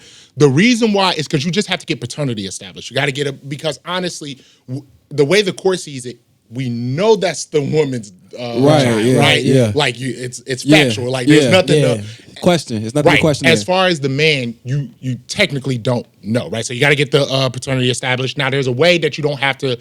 Again, a voluntary acknowledgement of paternity. Make sure that you sign it. Not people think the birth certificate is all you need to sign. No, voluntary acknowledgement of paternity, right? What's the difference? So one of them actually has more weight. Like signing a birth certificate doesn't really do anything. Right. Like voluntary acknowledgement of paternity says yes, this is the father, right? It's the more you still need to do more. Right. You still need to do more, but that's the thing that's the most important, right? Can you say it again? What was the voluntary acknowledgement of paternity? It's called a lot of people say a VAP. VAP? Yeah, VAP, right? Okay. And so you definitely need to do that. And I think that you should go to the court just to get things established, even if things are going well. Again, if you're not married, because if you have a child when you're married, you're presumed the father. But I want to talk about unmarried because that's what a lot of our people find ourselves in. And so I'm like, there's a lot of times where, I've had friends, fraternity brothers, call me and it's like, hey, what to do? And I'm like, listen, go to court, right? Even if things are good, because if you're not established yet, if she wants to move, you want to be able to stop anything like that, and things can go bad, right? I see it kind of like a prenup, right? Right. Yeah. You don't think of some people think of a prenup as you're preparing to divorce. I'm like, no, it's like having like life insurance or something, right? Yeah. Hopefully you get that prenup, you put it in the desk, and you never use it again. You never look at it. Like life insurance. Right. That's the thing that you hope that happens, right? But you want to be protected if something does happen, especially because, I've handled clients who deal with money. and are fighting over a lot of money, over jail time. Honestly, to me, my child is the most important, right? Right, and I'm like, this is one of the most important things in your life, and you just want to make sure that you have all types of protection with that, right? You don't want to be in a situation to where now, you're because the mother of your child has been in Arkansas for 6 months. Right. Now, even though y'all had the baby out here, y'all been out here, now you have to fly out to Arkansas just to get rights with your child, right? Get it established as soon as you can. And I don't know how you have to present it. Try to present it as nicely as possible to where nobody's mad. And some people may not like this. It's controversial. It's controversial, right? And I know it's hard, but I've just seen too many. And let me be clear. I don't want people to think most of the things that I see in the courtroom, honestly, is, women who are with actually trying to get dads who aren't great, right? I've seen a lot of that, right? But I guess that's what makes me so mad and want to fight so hard for the good fathers, right? Like, to me, there are a bunch of dads who aren't there, right? There's a bunch of dads, right? So what blows my mind is when you have a dad who's trying to be there, who has to take you to court to be there. And so that's why I tell my dads who are trying to be there, protect yourself, right? This is not a thing against women, because I have a lot of clients who are women who are really good mothers, who are just trying to do what's right for their children. But for my good dads out there, make sure you protect yourself. Absolutely. So protect yourself. Because like you said, I think it's two ways we can go about it, right? One way is the actual conversation that you need to have with your spouse or with your partner or with your girlfriend, whatever she may be, because we talking in terms of you guys are unmarried, right? So whatever you want to call a girlfriend, whatever, right? So we can talk about that side of it and say that, like, okay, like, how do you approach that conversation? And is that a conversation that you approached with your wife? And if it is a conversation y'all had, were y'all married at this time, or was this before marriage? Yeah, so we didn't have the conversation because we were married, right? Okay. At the end of the day, I mean, look, my wife ain't going nowhere. You ain't going nowhere. We good. we in this forever. All right, that's it. I love it, we ain't going nowhere. I love it. But if, God forbid something happens, I'm already in a position to where I'm presumed the father, which is actually kind of weird, because you could run up into a situation where the biological father is not presumed the father, and the man who's in the marriage is presumed the father of somebody else. So it gets tricky. It gets tricky. It gets weird. But being married just protects you from that, right? So I didn't have to have that conversation with my wife, because I think we're already fine, right? For multiple reasons. But how do you approach it if you? Honestly, I feel like it's no one size fits all. Can you get a prenup while you married? No. So the prenup is for it, but you can get a postnup agreement. Oh, okay. Yeah, you get. They got postnuptial agreements. Oh, okay. I would say if you're gonna get a prenup, get it before you get married. Definitely get it before. Let's stay on track though. Right. Yeah. So as far as how you talk about something like this, I feel like I can't tell you, because it depends on the person, the family, right? Like, I think that if me and my wife weren't married, right, I would just, like I said, we've had hard conversations before, and I would just come to her that way, like, hey, listen, I know everything's right. I know this is not about distrust of you or anything. It's, you told me that you want a dad who's going to be there for your child. I just want to do everything I can to make sure I'm always there, right? Nice. That's the type of way that I would present it, right? But my wife is a very, understanding. She's not the type to try to use a child against me or anything. And look, the reality is, there are some parents who will try to use children against the other. So I'm like, you have to figure out the best way. But what I will say is, at the end of the day, I think it should be done, right? Like, even if you feel like it's going to be rough, and while it's happening, or they're not going to be happy, I would say just make sure you present it as this isn't something where I think you were unfaithful, so I'm getting a DNA test. Right. It's not something where, I think you're going to leave me or something like that. You want to be there for your child. I want to be there for our child. Let's just make sure that we're both able to do that without hindrance, right? So do you take away any of her rights by setting that up? No. So it's not a situation. So the woman never. Only way it's the woman will lose custody. Yeah, only way is that what it is? It's not called custody anymore. It's called parental. It's time and decision making, right? Oh, okay. But for the most part, she's not losing anything. It's not like because you have a dad now I'm losing something. It's no, we're the parents. That's essentially what the court is saying. The court is saying, okay, mom, we know you're the mom, right? Because the baby came from you. Yeah. But now we know that this is the dad, right? Because since we're man, you technically you don't know who the father is until a DNA test, right?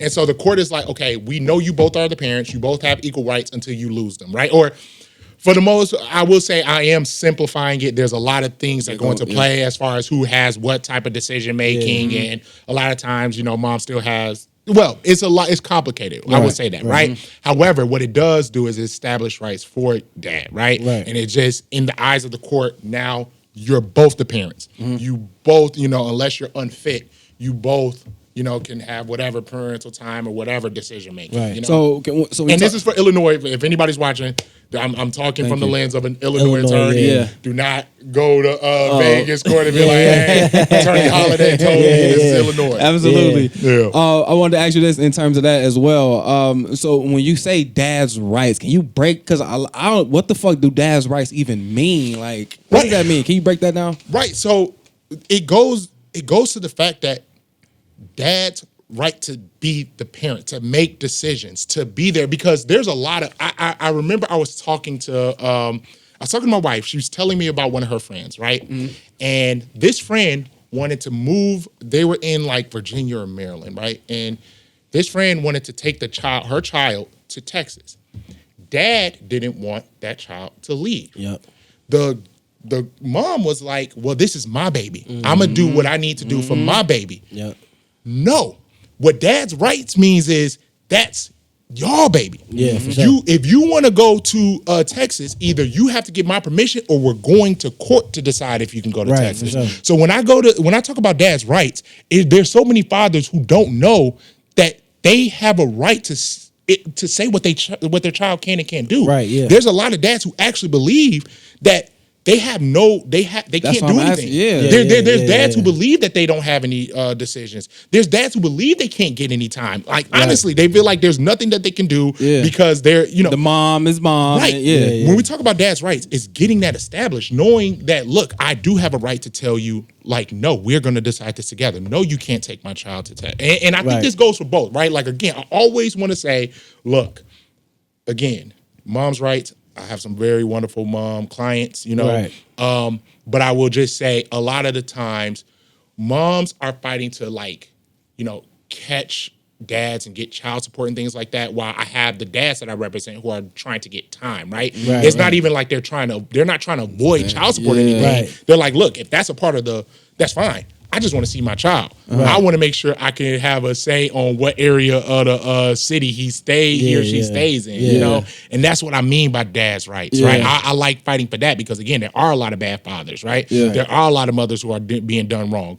That makes me want to fight for the good ones even more. For sure. I'm like, that makes it to where if you got a dad who out here handling business, let's make sure that this dad is in this child's life so we don't have to make an excuse as to why this bad thing is happening to this child. For sure. And so that's what I mean by dad's rights. Can I ask you? Let me ask you this: is it harder to prove? Like, to me, I feel like it's easier to prove that a father's unfit than a mother. Is it harder to prove a mother unfit? Right. So most of the time we're not talking about unfitness, right? Right. In Illinois, they just look at what's the best interest of the child, right? When you're talking about unfit, you're talking about neglect or like abuse. Yeah, that's when you're talking about taking rights away from them.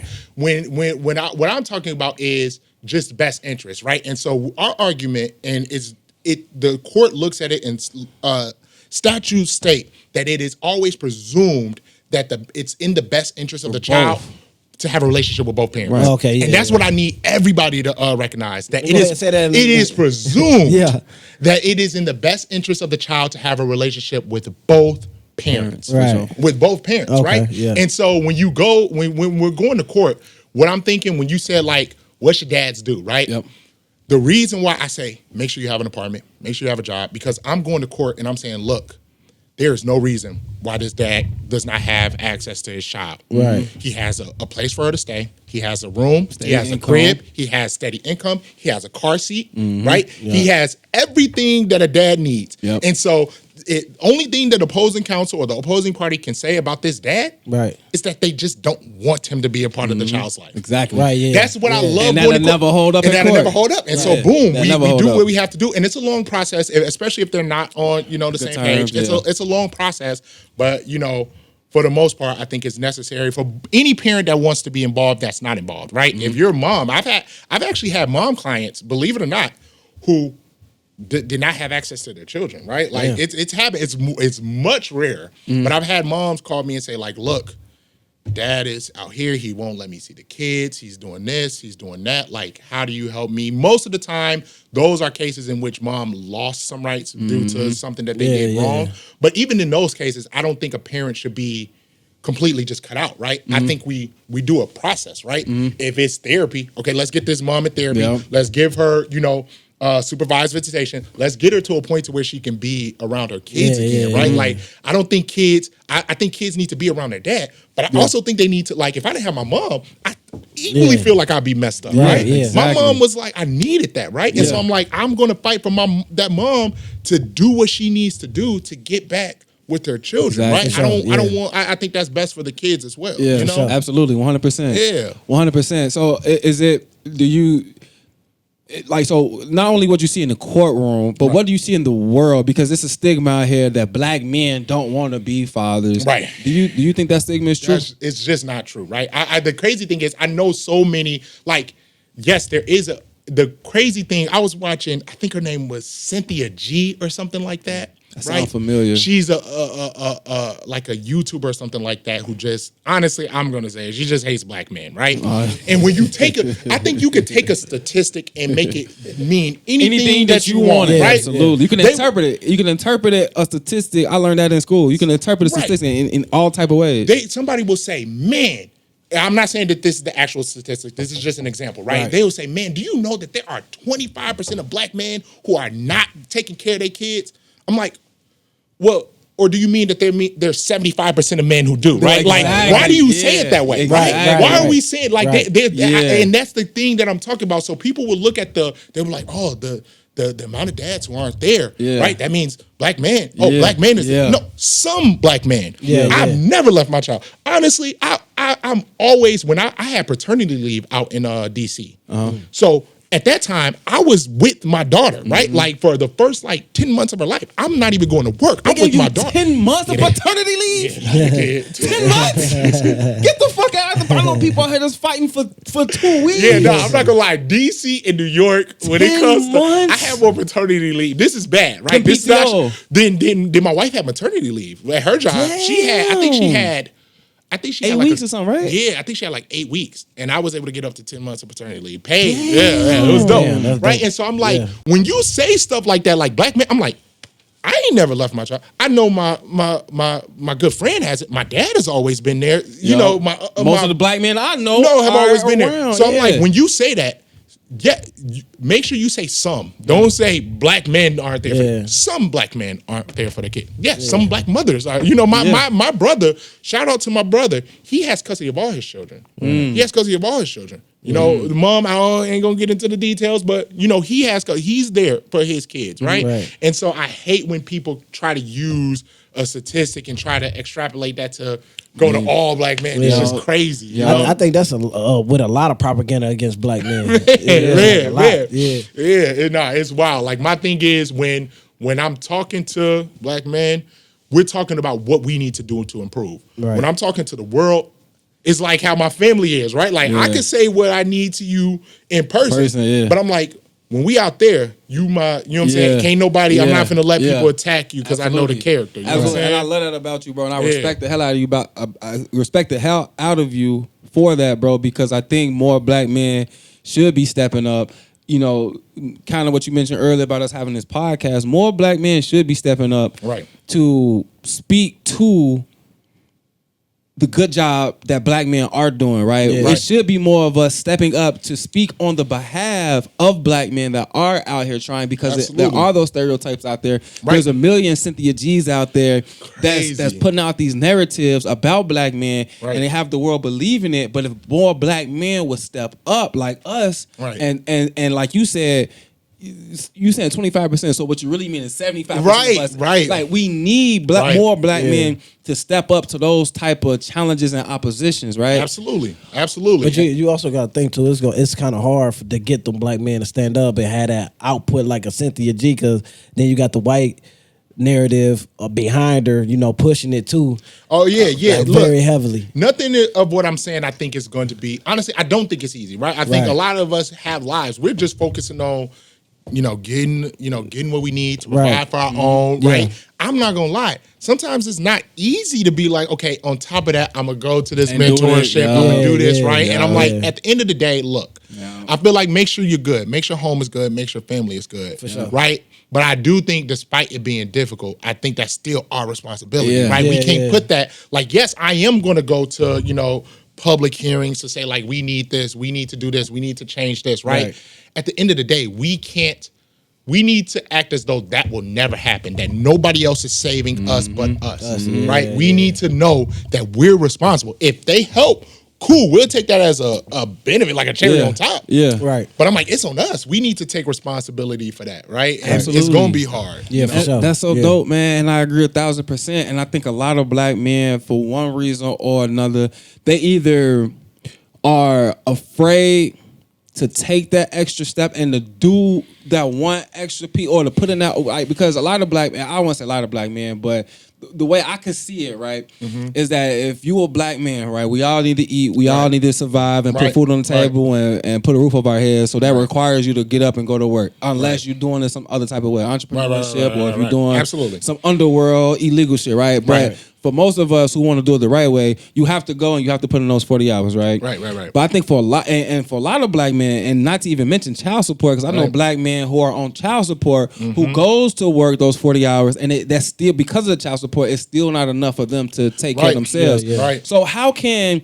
as a black man, right, let's say I got 3 kids, all by my baby mama, we not married, my baby mama on bullshit with me for whatever reason, we into it, and she decided she want to put me on child support, right? Right. Now, like you said, if I don't have, for instance, a crib set up, right, and a room for my child, or if I get to court and they see all these text messages about how I'm gonna whoop this bitch ass, I'm gonna do this, I'm gonna do that, right? All of these things that go against us, right? If you find yourself in that situation and the court say, yeah, not only can you not see your kids, but you're on child support, right? And let's say, I forget the number, and maybe you'll know, but is there a percentage of how much of your income goes to child support? No, so yes and no. It's a weird system. So for one, I will say, most of my life I've been criminal law. Right. Criminal law is still my heart. I'm not gonna lie. Okay. Criminal law is what I do.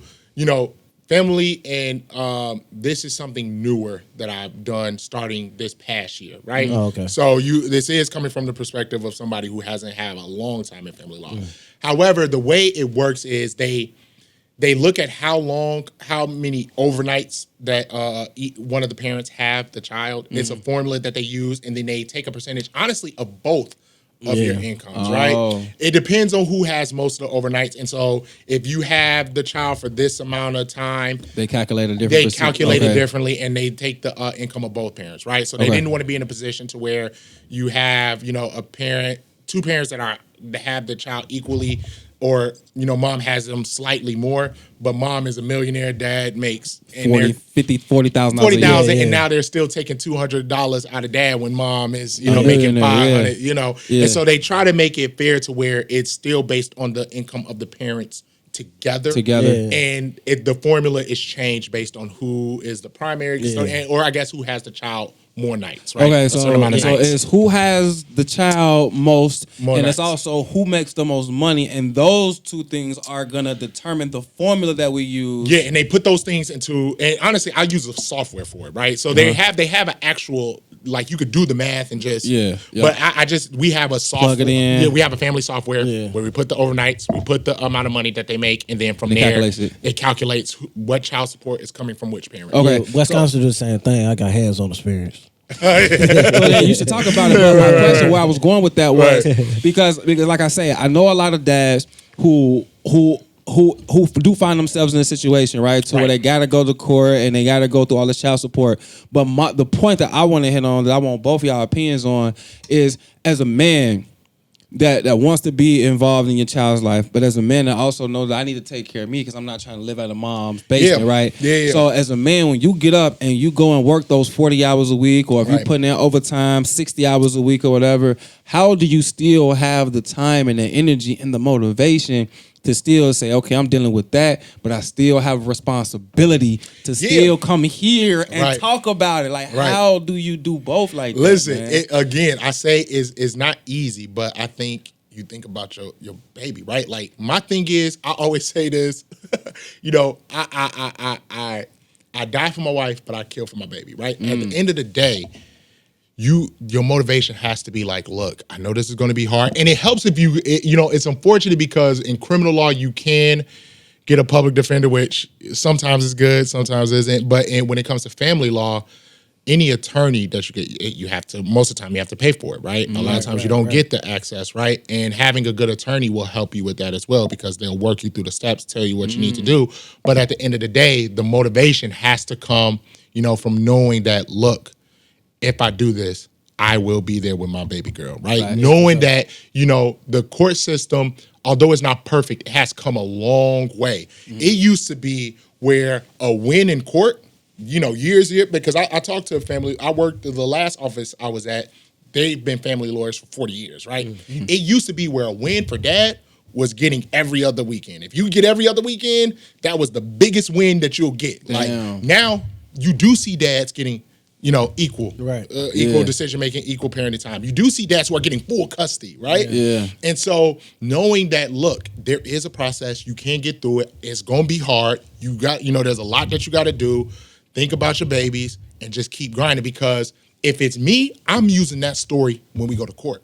Right. Because if you have a lawyer who's a storyteller, I'm saying like, look, he's only made this much. He's saved every dime to make sure he can get a crib for his daughter. He's made sure that he's went to work. He's never missed a child support payment. He's trying to do everything he can to be the father that he needs to be, right? And so all that struggle, you staying motivated, that struggle is now the story that I'm presenting to the court. And I'm like, now you're gonna have to tell this hardworking father who's going in, day out, 40 hours, got the car seat, did everything that he's supposed to. You're gonna have to tell this father that he doesn't have rights to his child. I'm like, by doing that, it's gonna work. You help your attorney out that way too, right?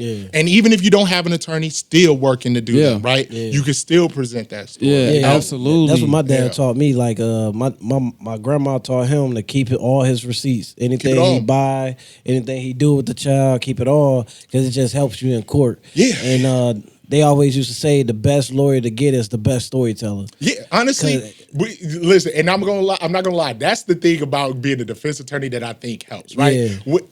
Shout out, I have a lot of friends who are prosecutors. So look, this is not a knock, because my friends are good prosecutors, I guess, right? But no, prosecutors are just a lot of times they're very robotic. Like, the statute is this. By the law, they don't care. They don't look past that piece of paper, right? They see these charges, and to a lot of times to cops and prosecutors, that's who you are. They don't talk about. They don't know anything else about you.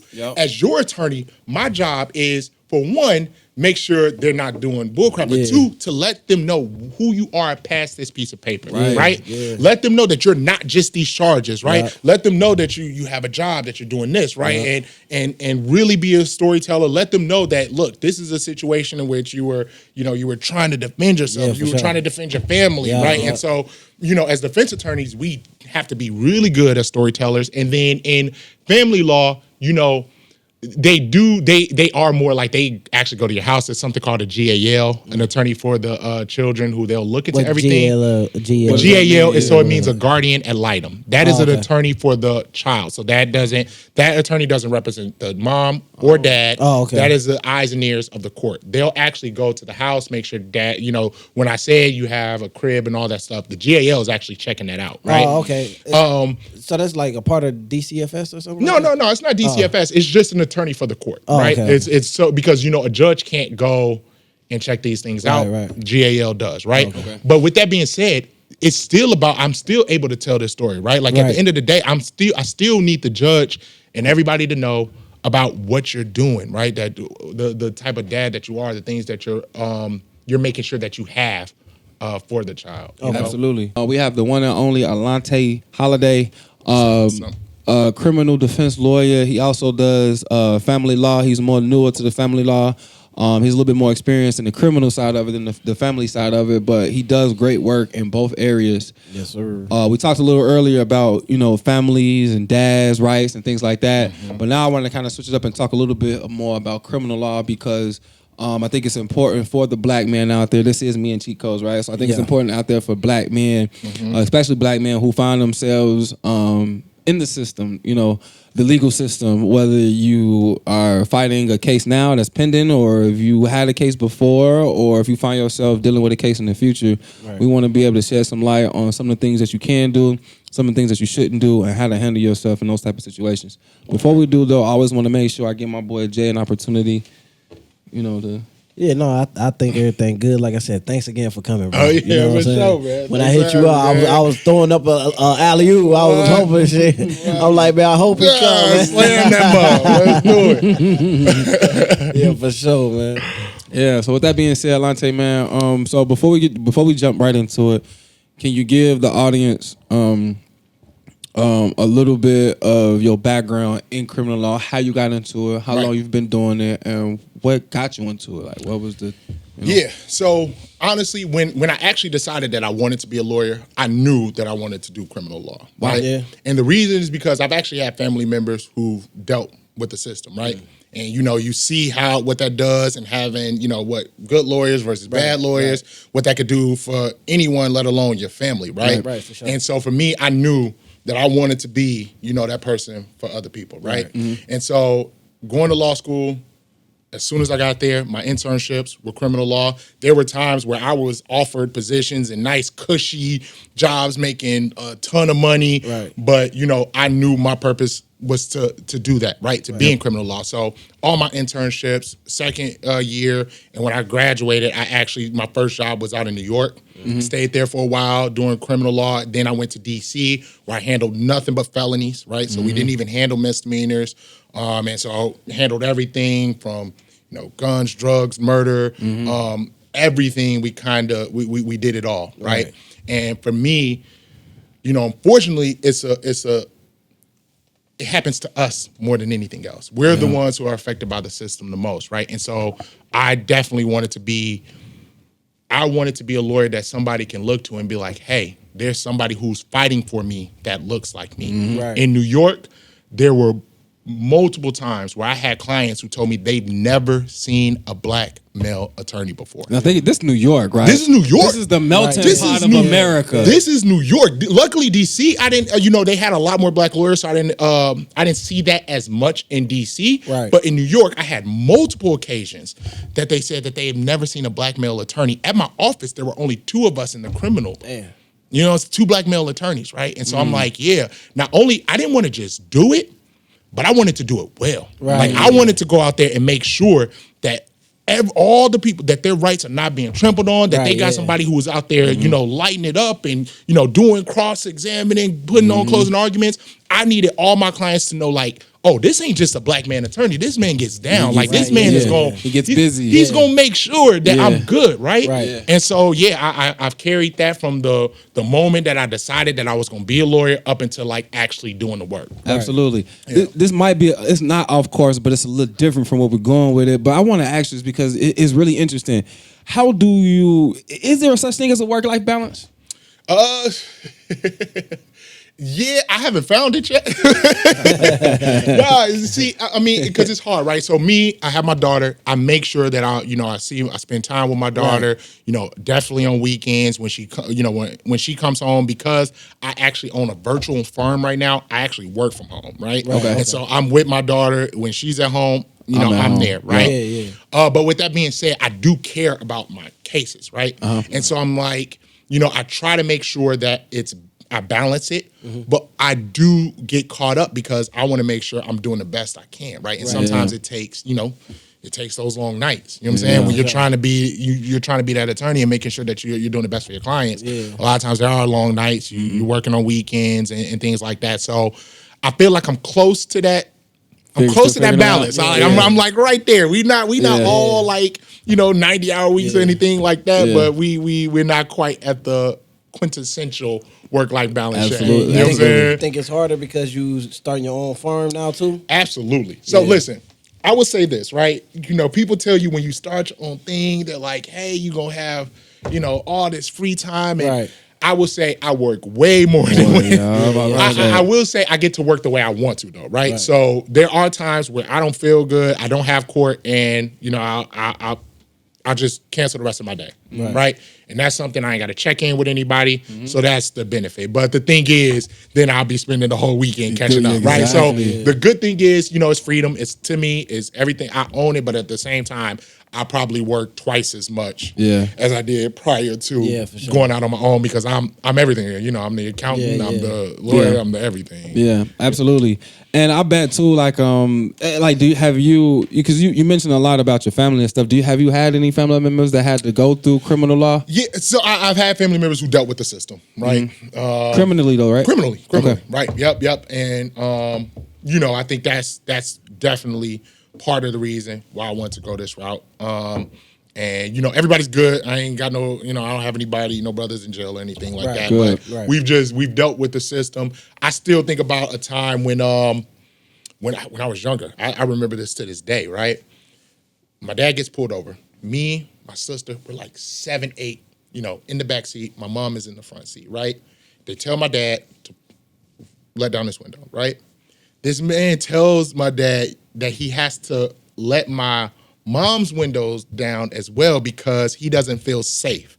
Now, it's my dad, his children, and his wife. It is very clear that, he's not there's nothing going on. And it's not like you're pulling us over for running or drugs or guns, and you say, oh, I don't feel safe. And those type of things, like, made a lasting impression with me, right? And so when I see those type of things happening, like I'm very aggressive with that. Like I don't like it, and I think back to those times, right? I've had some family members who dealt with much worse situations that I'm not gonna get into, but those type of things absolutely play a factor into who I am as a lawyer. You know what I'm saying? Let me drive for a bit so I can help the viewers out there. Since you're the lawyer, right?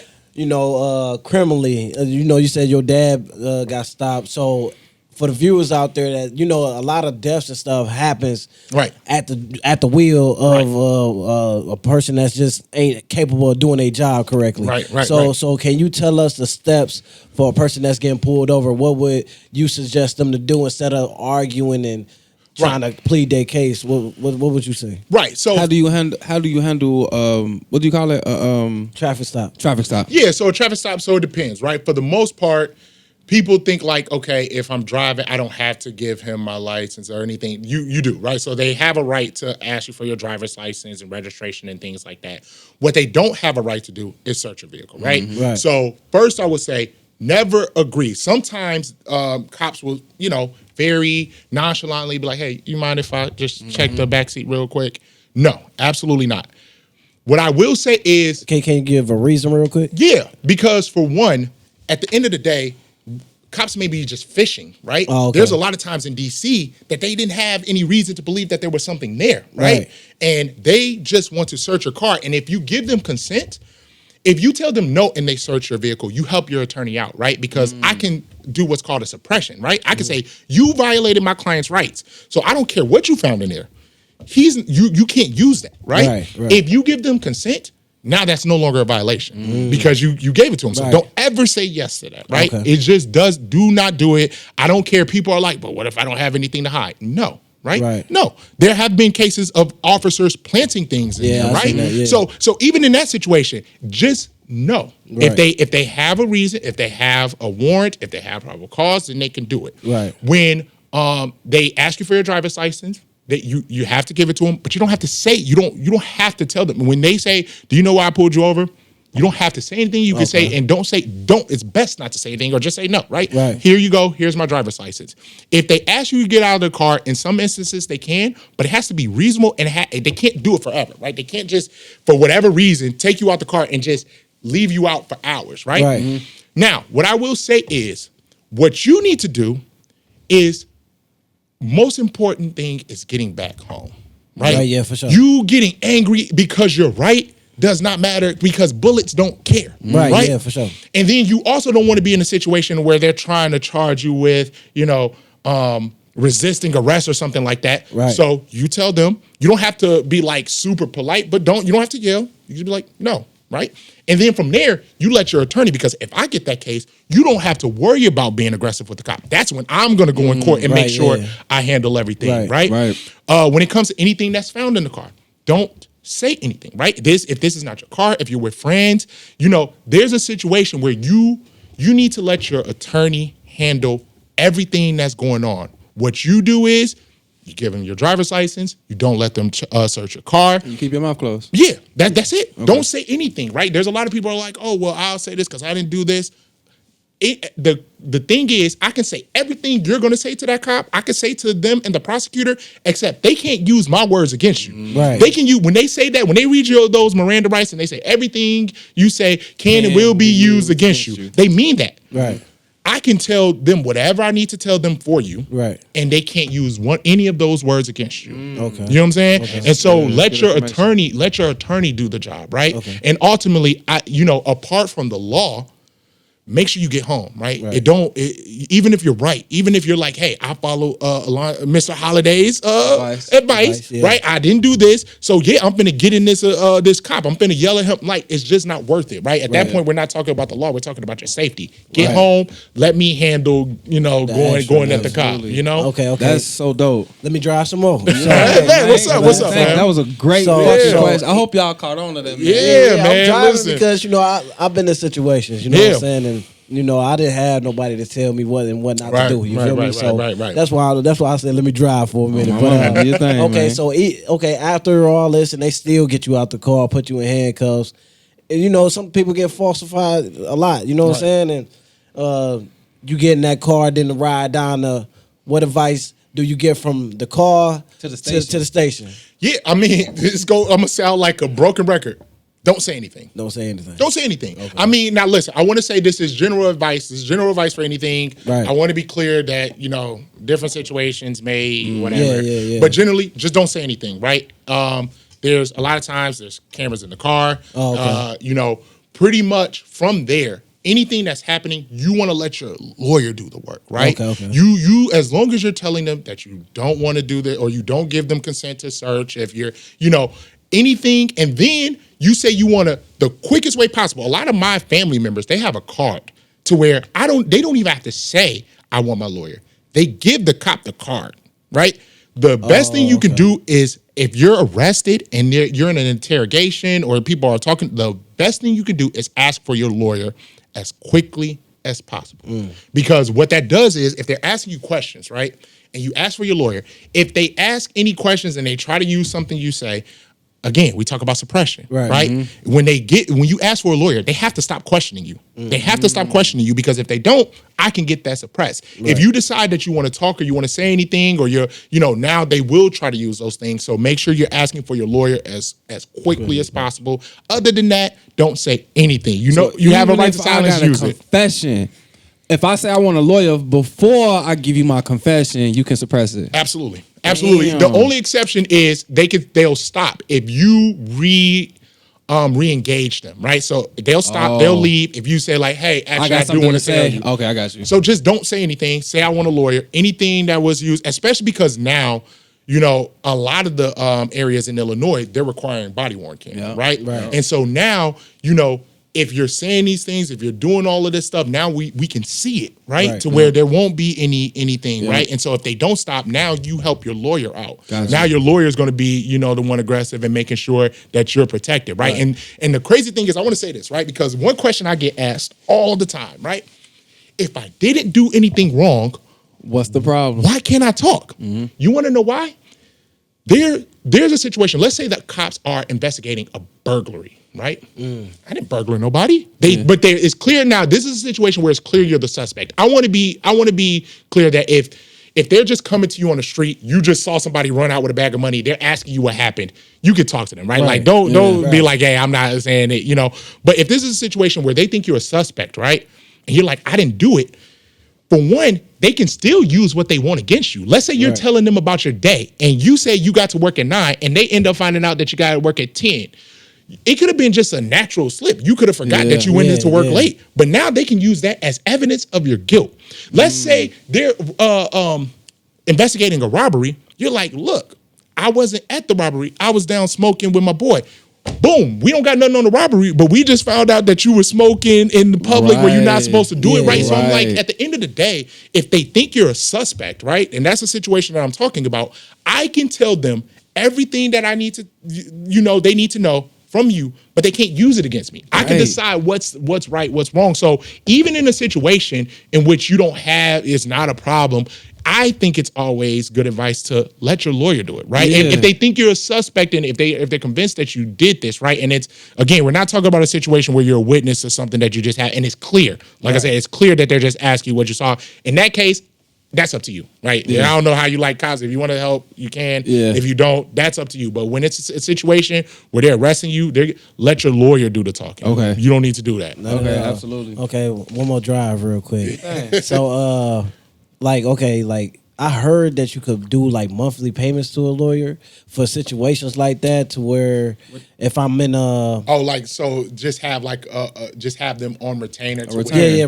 That's what it's called. So is that your advice? Ain't that how people should have they shit? Because if not, no. So I mean, the way I do it is, I don't collect money up front with that. It's just, if that situation happens and I know I've worked with you before, just call me, right? We can work out the details later. Okay. I will come out there and, let my client go, right? Like, he has nothing else to say. Right. You know what I'm saying? We're gone, right? Mm-hmm. There are some attorneys who do it that way. I've never seen it in a way that works for me, right? And for the most part, any of my clients, they have my card, right? They have a card saying like, look, not answering questions. This is my attorney's number. If y'all got any questions, y'all can talk to him. And for the most part, I just show up there, right? If maybe there is a situation where I can make that work, but I'm like, anybody that I know, that's just the way we do it. Oh, okay. Yeah, I didn't know that. Yeah. I got a question for you that's kind of pertaining to what he was talking about. So I had a situation to where I was pulled over by a police officer, and just like you mentioned, he asked me like, "Do you know why I pulled you over?" I'm like, "No, I don't know why you put me over." He said, "Oh, well, you had a license plate bulb that was out, so I pulled you over for it." I'm like, okay, cool. And I literally told the officer, and to your advice and what I'm going to do moving forward, I'm going to just keep my mouth closed. But I literally looked at the man like with the dumb face, like, I'm like, so you pulled me over for this, bro, and you know this some stupid shit that's going to 100% get thrown out in court. Mm-hmm. So then what he did after that, he took my license, I gave my license, he came back to the car, and he asked me exactly what you said. Do you mind if I search your car? Right. So by this time, though, I done been pulled over enough to where I'm like, I know I have a right to tell you no. No, absolutely not. No. Absolutely not. I'm like, I know that's my right. I felt like, shit, I knew something. But then he hit me with he was like, well, we're not going to search your car, but I did call my sergeant to have the K9 come out because I smell gunpowder. Now, me being a black, hardworking, honest, good Samaritan, right? I'm like, gun, and that set me off because I'm like, bro, it's niggas out here shooting niggas every day, bro, and you rather pull me over and waste my time. I'm a nigga that ain't got nothing close to no gunpowder. But so I just felt like, go get the real killers. Why you fucking with me? Right. But my question to you is, so he brought the K9 out. He was like, well, we not technically searching your car. We searching around the car. Was they right in doing that? So this is a situation that every law student learns in criminal law class, right? Okay. Like before you become a lawyer, the K9 situation, that is legal most of the time, right? Yeah. Like because it's technically not a search, and that's what he said. It's technically not a search. That's what he's trying to explain, but I wasn't having it. And the thing is, if those dogs smell like marijuana or something illegal, because in Illinois it's actually weird because marijuana is actually legal, and there's a special way that you're supposed to carry it. But if it's some other drug that the canines get a hit on, that in and of itself is the probable cause, right? And so it's I still hate it. I still think that it needs to be changed. But from my understanding, it is something that is, unfortunately, they're still allowed to do. But he told me gunpowder. It has nothing to do with that. So he was saying some extra stuff, right? Yeah. He doesn't. And one thing I will say is when you talk about gunpowder that brings me to, a lot of officers try to use the smell of marijuana, right? to search. I would have been cool with that, but the fact that you say gunpowder, I'm like, bro, you would have been better off saying marijuana. If he said gunpowder, I just don't think that wouldn't have held up, right? If the dogs come by and smell something, that's one thing. But gunpowder, I've never heard any of that before. That's why it set me off, bro. And then even with marijuana, it actually is weird because it actually depends on what jurisdiction you're in. Because it's legal. If they smell it, some jurisdictions in Illinois, that's not enough. You can't just search because it's legal, right? Some jurisdictions, they allow you to search just because you're supposed to carry it in an odorless container. Again, this is all in Illinois. Do not take this information if you're in any other state. Yeah, for sure. Yeah. Oh, my God. And so a lot of it depends on what county you're in. And for the most part, at the end of the day, I would say always still leave it to your lawyer, right? Still, my advice is the same. Don't say anything because I'm gonna do it, right? So if this is a problem that the cop is doing, if they do have a problem, if they did exceed their bounds, right? Because one thing that I can always argue is if they pulled you over for while the dogs are okay, right? What I would say is if they pulled you over for a light bulb, they don't need to investigate that. You should have been gone because this investigation is taking too long. So there's always other bases. Exactly. Right. So there's always other bases that a lawyer can maybe look into. And sometimes the problem that would happen is you would be right and I would be feeling good looking at a case like we're going to beat this. And then I would find a client who was in the right the whole time, but because he got angry, now he has an assault on a police officer, right? And now I'm like, oh, you're dead to rights on that, right? Yeah. Because even if cops, unless we're talking about excessive force situation, even if a cop is doing something wrong that they're not supposed to do with a search or something like that, of course, you still can't hit them, right? And so now we went from a case that I was about to get knocked out to, okay, now we're working on a plea. And so that's why I'm like, don't let your lawyer handle it, right? Say, do what you're supposed to do. Say no. You don't get the right to search. Then let your lawyer handle it from there. Sure. But in this situation, though, he had every right to bring that K9 and. Well, possibly. They do have a right to bring the K9s. It's not a search, but what I would say is it's possible that you should have been because they shouldn't have had you out there. That's what he said, though. Place, right? He did mention that to me, though, and I'm happy that you're saying it because to me it's showing me, and I already knew this, but you know what the fuck you're talking about, right? Because he said it. He's like, it's not gonna take long. I swear, we're gonna have you out of here. We're just gonna bring the dog out. He's gonna sniff around the car.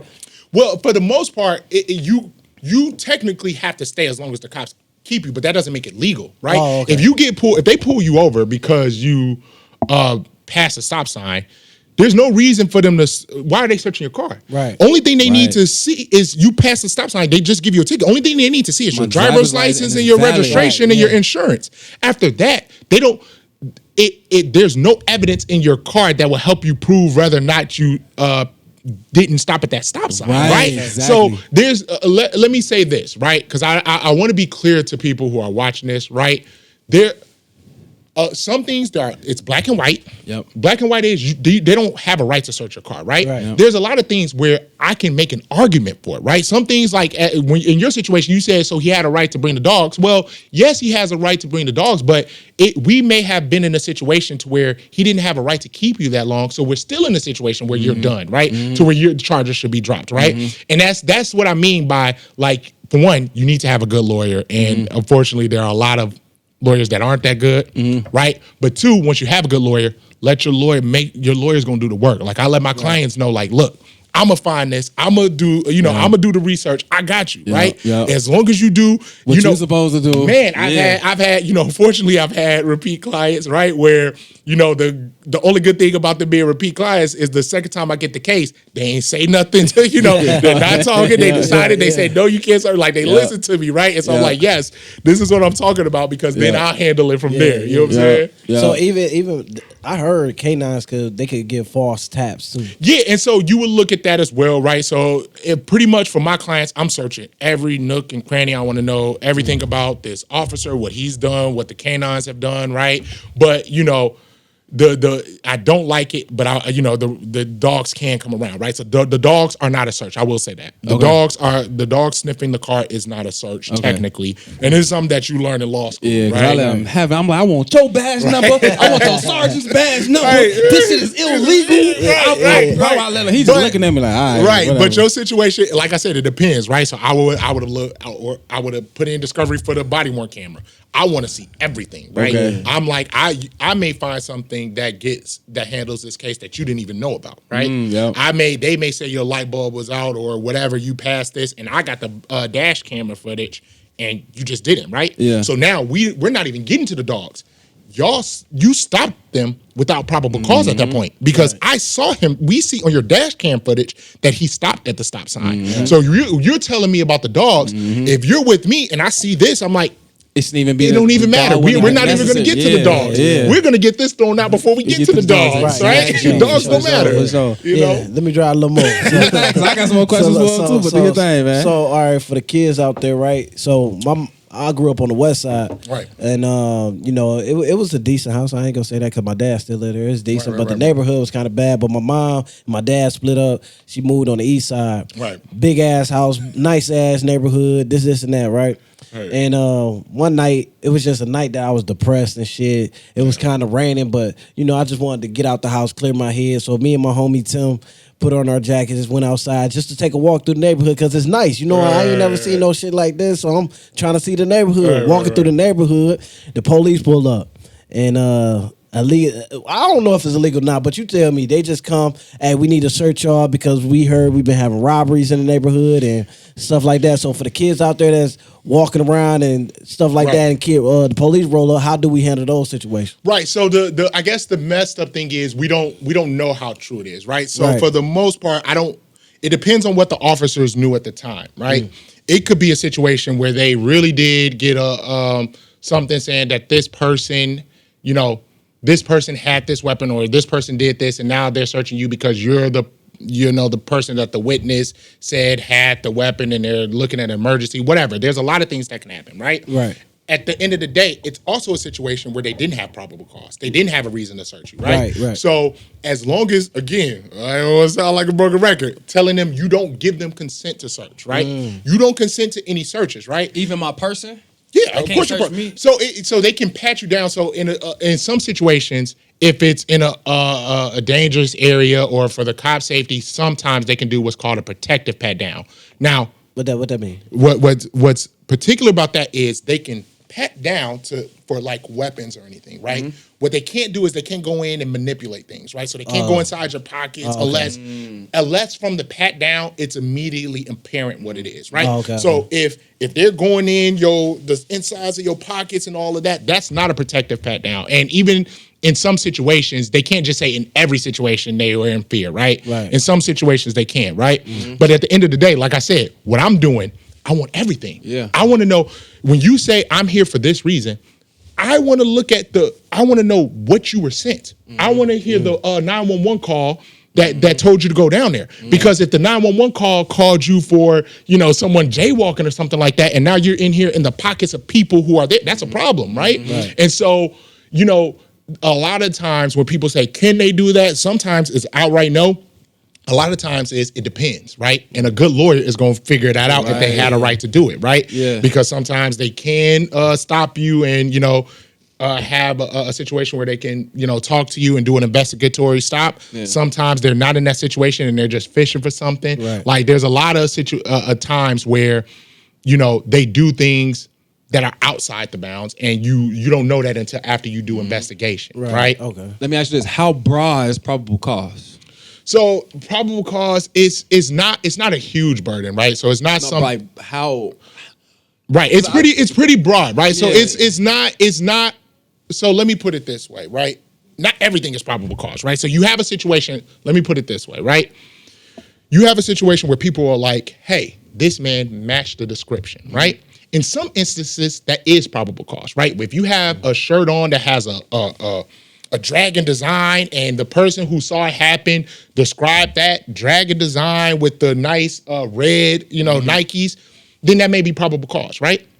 But what if it's a situation where they said the person who robbed the store is a black male with a white t-shirt, and half the city has a white t-shirt on, right? Yep. Yeah, that's true. Now I'm arguing, no, that's not probable cause. In that case, you could literally just go up to any black man and say this is probable cause to arrest him because he's black with a white t-shirt, or because they can say it's a black man with a hat. Yeah. Right.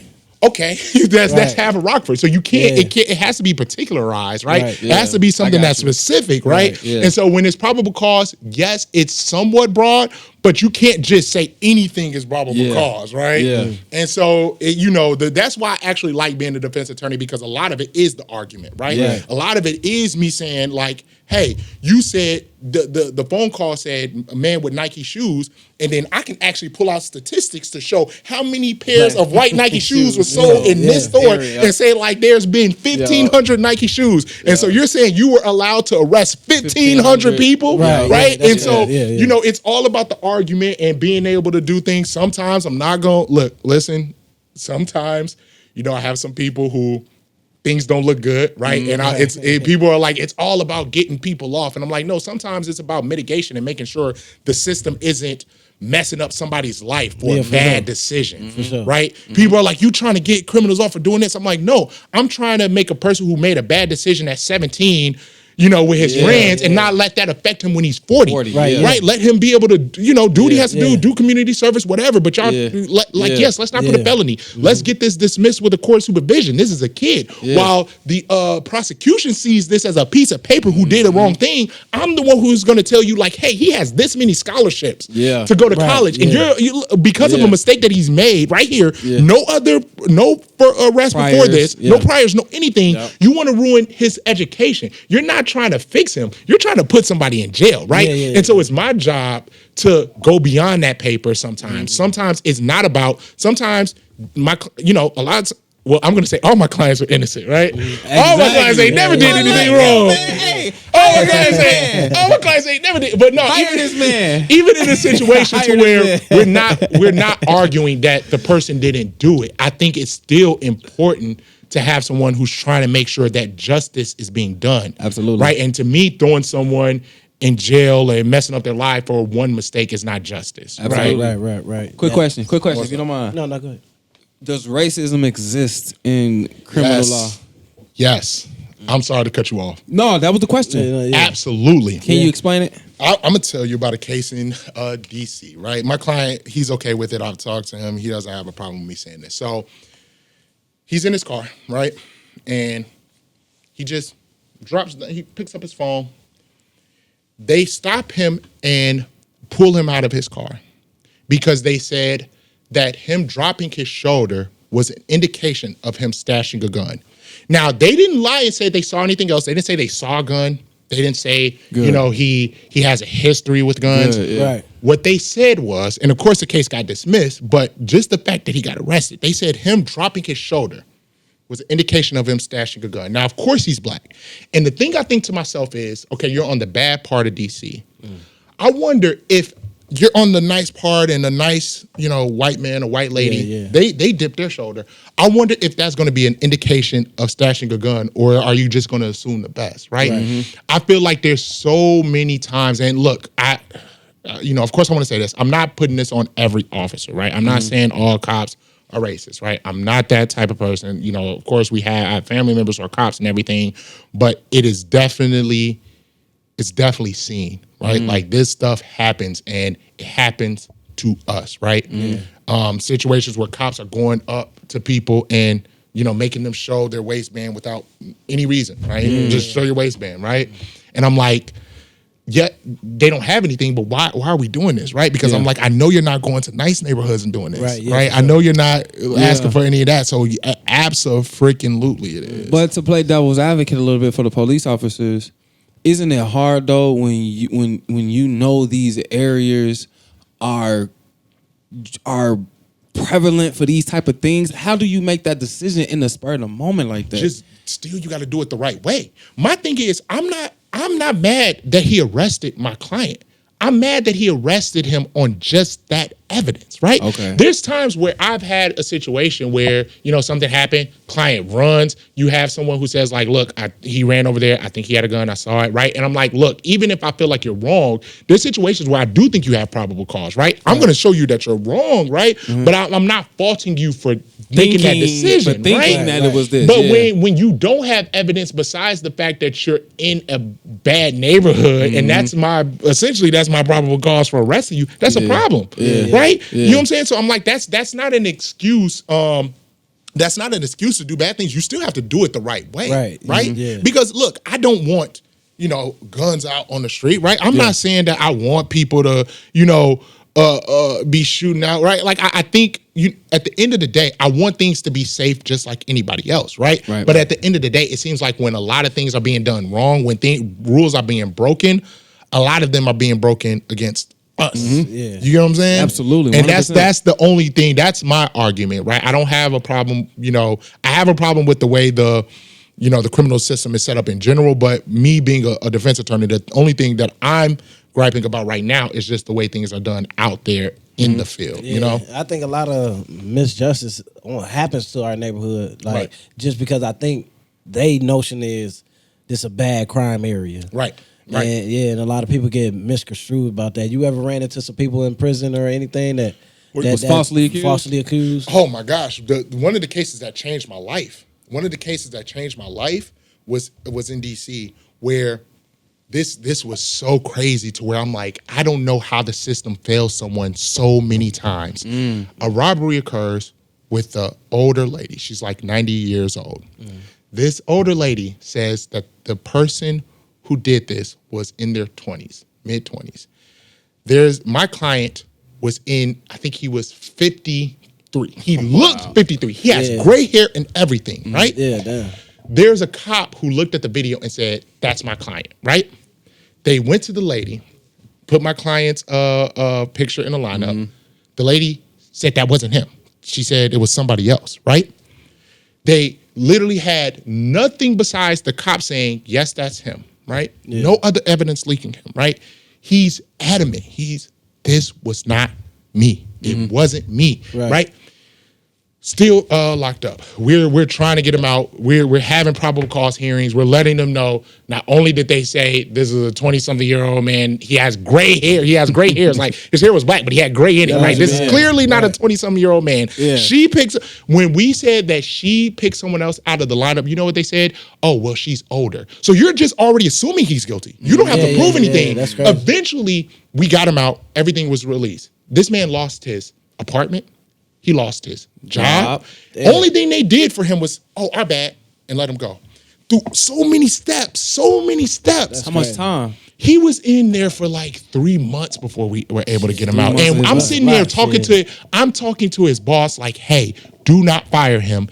Listen, we're getting this resolved. Like, and every step of the way, there's no evidence, right? There's literally no evidence.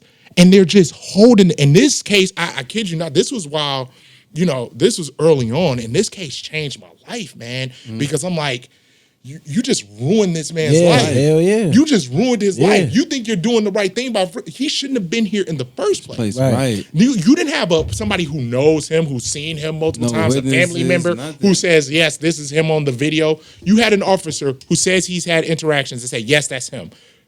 But how do you, there's no other evidence. What if this cop is obviously wrong? And the video wasn't even the greatest, which was the craziest thing. And I'm like, that's the type of thing that also keeps me fighting as well, right? Yeah. Like, it's mitigation, making sure people's rights aren't, trampled on, that, you're helping people not have their lives ruined, but also situations like that. Like that was probably when it's obvious. Oh my gosh, to where it was like he was hurt, right? He was hurt. He was like, how, you're in how could this happen to me? How does this happen? Like why do they not know this? Like, what do they do? And you know how hard it is to tell a person that is innocent, right? And I'm not gonna lie, a lot of times you have to investigate, and once I investigate, that's when I really find out my clients are innocent or not.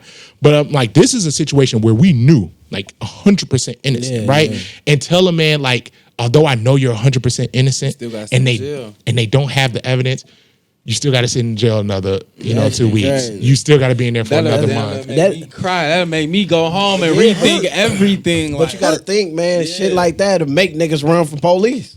Like, you know what I'm saying? You could be innocent. Or be a lawyer. And in a situation to where it's like, I know it's going through his head like, what if they convict me on this? Right. Hell yeah. I didn't do it. Straight up. Because, we all hear stories about people spending 30, 40, 50 years of their life in jail for something they didn't do. And I see, the crazy thing is, you see, you have those ones that you see, but being behind the scenes, there's so many more that you don't see. Exactly. There's so many other situations. So how many people you think behind bars right now that can't afford a good lawyer to get out that is innocent? Yeah. I don't know, right? Because listen, unfortunately, most most people that are going are not 100% innocent. It's just a reality. I'm not going to sit here and lie and be like, yes, everybody who's in jail is innocent. A lot of times there is enough evidence to say that they did something, right? So a lot of times we are talking about mitigation or things like that. But to me, any of those clients that's enough. It's enough. Just one is right. enough. Yeah. Right. Like it shouldn't be like, oh well, at least it's a small percentage of people who are in jail who didn't do anything wrong. Yeah, because like, that one person is still in jail. Like, why the fuck me? Like for something they didn't do. I didn't do it. I didn't do it. To me, it's like yes.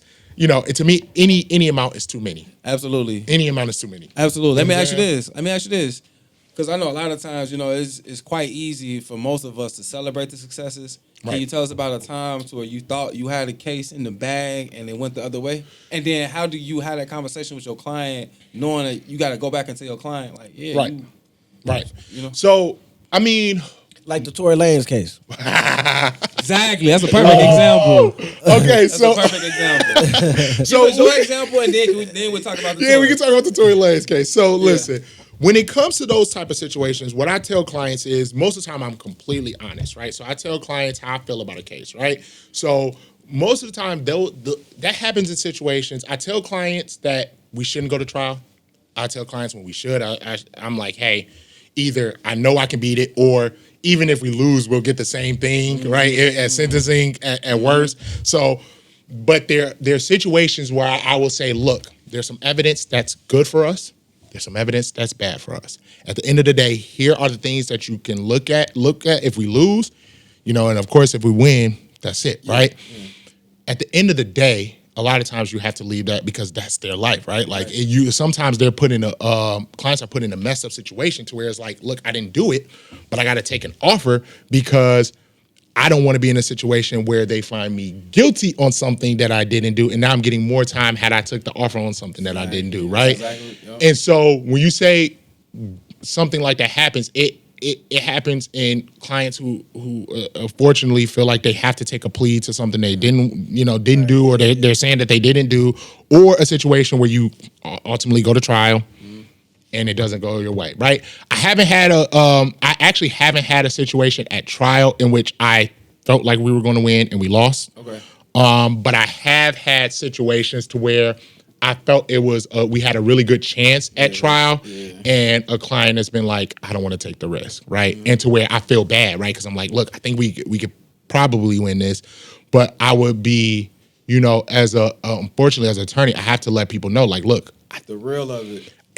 We could possibly lose. I think I'm pretty, you know, I feel good. I think we'll more likely win. Right. I always tell my clients, I can promise you this, you'll have the best attorney in the room, right? You're going to have a good fight. But what I can't do is promise you a result. No attorney can, right?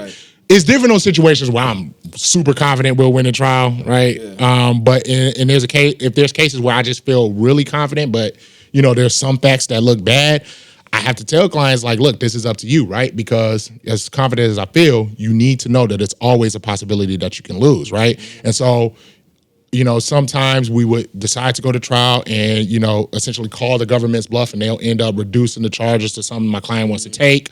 Sometimes they dismiss, but sometimes you have clients who are like, look, I'm not willing to take that risk. So I'm going to take the offer that they have on the table, which that's some of the more unfortunate situations that you're in sometimes, you know?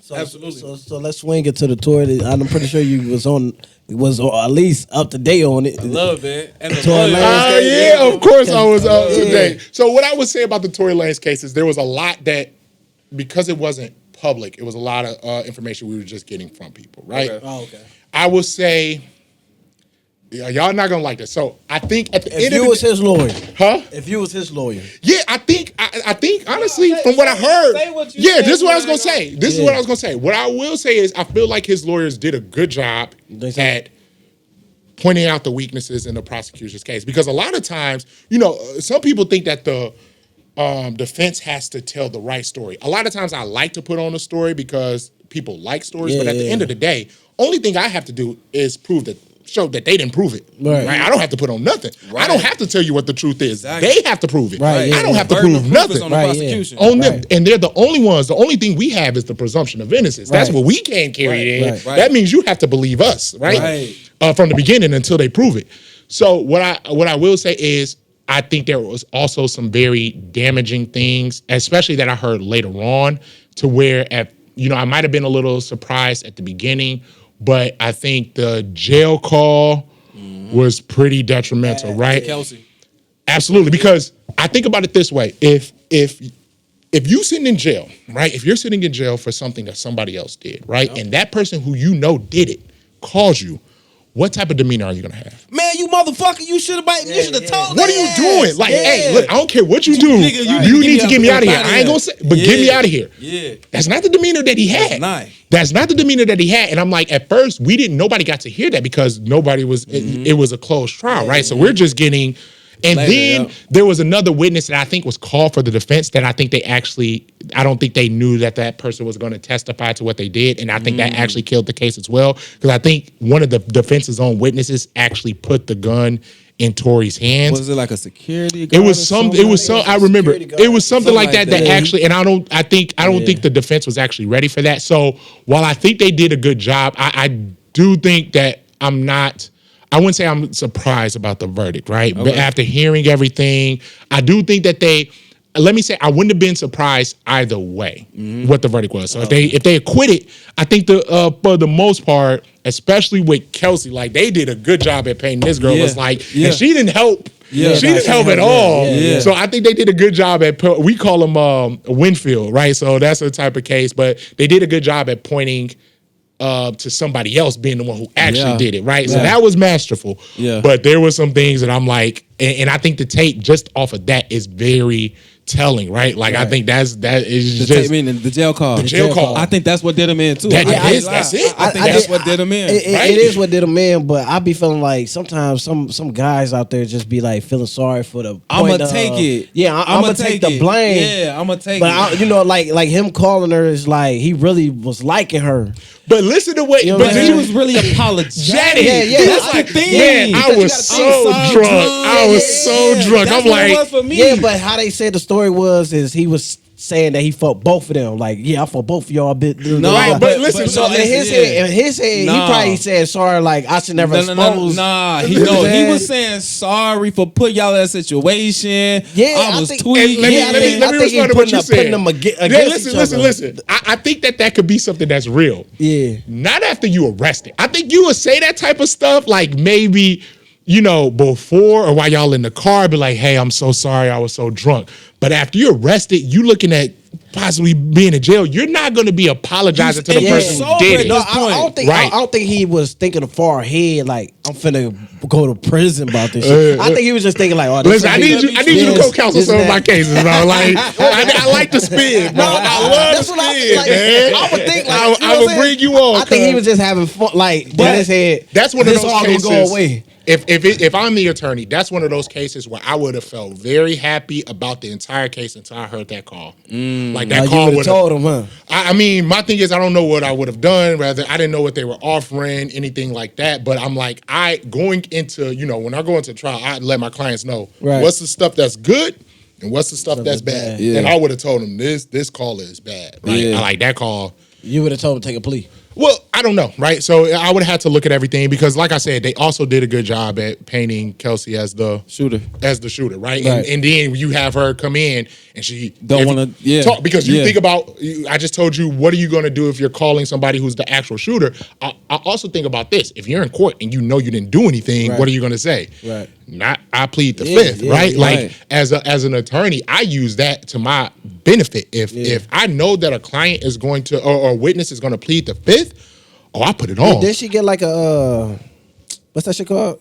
You know what I'm talking about? She was because she asked for it before she took the stand. They said not clemency, but that's it. Pardon or something. No, like not immunization. Immunization.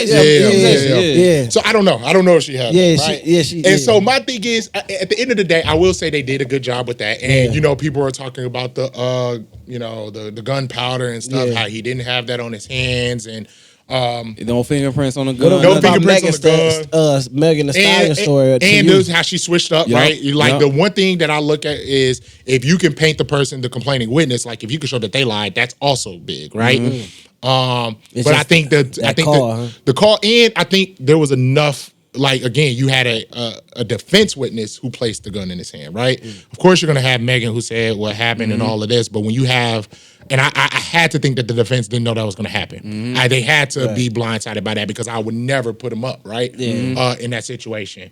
And so I think that there were some things that kind of messed him up, and I'm not surprised by the verdict. There was a lot of people who were surprised. I was absolutely, especially after hearing everything, after seeing all the the evidence that we couldn't see, because a lot of times you were just seeing what was going on from Twitter, from people who were in there, right? And I can tell you right now, any case where I don't get to see it, and that goes to the Jonathan Majors, right? I thought his case seemed pretty strong as well.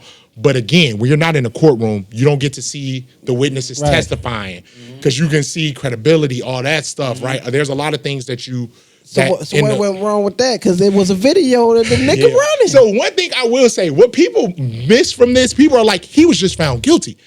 He was found guilty of the lesser charge. What that means is they didn't believe her either, right? She said he just punched me in my ear, and so he was charged with I can't remember the exact charges, so don't get me lying. There was an intentional type assault, and then there was a misdemeanor, like you acted recklessly and injured her, right? Okay. Had they believed her, he would have definitely been guilty of the intentional, right? Yeah. He had more of a reckless situation to where sometimes what the jury does is, and I hate this, there's prosecutors who will put a big charge, they will put a little charge, and they essentially what the jury will do is it makes it seem like they're compromising, right? Like, we don't know what to do, and so the compromise is, we're not going to find you guilty on the big charge. We're just going to find you guilty on the lesser charge. That's how the prosecutor sometimes get a charge. Yeah, and the prosecutor sometimes will do that on purpose. They will add both charges, right, to where the jury, just to get the jury to convict on something, right? Convict on a lesser charge. And so with that situation, what I will say is this. I wasn't in the courtroom, right? I will say from the evidence that I saw, I don't think that had a black man been chasing a white woman down the street, it would have been totally. They would have. You're right. And she would have been arrested. That's right? Yeah, I'm like that's the thing that kind of bothered me, because I'm like, I just wouldn't have seen that happening had it been reversed. Yeah. But his case seemed strong, but I didn't get to. Nobody got to see it, right? So her testimony, it seemed like there were some holes, but I'm like, I would have loved to see what she said, how she spent it, because a lot of times, especially with juries, that means a lot. Like how the person explains what happened, and the inconsistency, those type of things. And so let me ask you this real quick. When you go in trial, how the fuck do prosecutors just throw up some more charges while you in trial? Is that fair, or what the fuck? Yeah, so I mean, I guess it depends, right? So there are some situations where, if it's there, they can go for, like what you mean there? So so sometimes you'll have charges, they'll have lesser included charges that they don't put on, right? So you'll have, let's say you have a murder case or something like that. A lesser included charge could be an assault with intent to kill, right? To where they're going for the murder, but they want to keep a lesser included to see if they can get you on that, right? Or let's say something even better, right? Let's say there's a murder case and they include battery, right? So like, if I don't get you on the murder, you still battered the person, fair, right? Whether or not it's fair. We basically what trial is a battle between you and me. Right. How the fuck, like, I'm not prepared to hear about no battery shit. Right. So they can't so that's why any charges have to be, so what I mean by lesser included is still a part of it. So you can't be like, so what you can't do is in the middle of trial, go from like, you gotta think about that shit. Like, I'm sitting here, oh man, I'm facing murder. Then all of a sudden, it's been like a motherfucker stand up. Your whole preparation was for murder, like out of nowhere. Out of nowhere.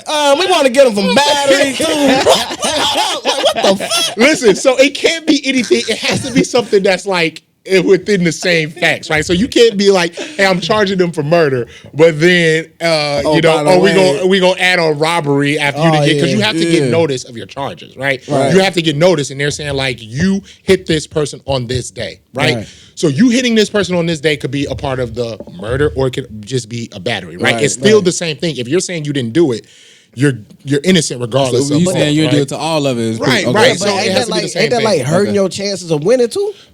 No, I mean because the motherfucker is like, nah, he ain't murdered, but that was right. bad. And then you can't. For the most part, you can't. So it's very particular ways that you can do it. Oh, okay. You can't be in the middle of the argument and look to the jury and be like, y'all don't believe the murder? All right, what you think about a battery? Right, exactly. Would y'all believe that? Okay, hey, yo, Your Honor, can we switch this up real quick? So it's a certain time limit. They got there's certain ways that you got to do this. I don't know if you're familiar with the Amber Heard and Johnny. What's that nigga name? Pirates of the Caribbean. Yeah, Johnny Depp. Johnny Depp. And they was trying to throw some extra shit in there, and then the judge was like, nah, y'all can't do that right now. Because I think it was too deep into it. And so for the most part, you have to have notice of your charges. So you can't if you're noticed up for this charge, you can't just then throw whatever else you want because that's not fair, right? You have to have notice of the charge beforehand because you got to have an opportunity to prepare to defend yourself, right? You can't, charge me with a battery and then decide like, okay, well, I'm gonna throw in this robbery last minute, right? Like that's just not the way. That's not the way it works. Most of the time, it comes in the form of lesser included. Like, hey, you didn't do this, but you did, something that is. It comes out of the same thing. Like let's say battery. Like let's say they accuse me of punching you, right?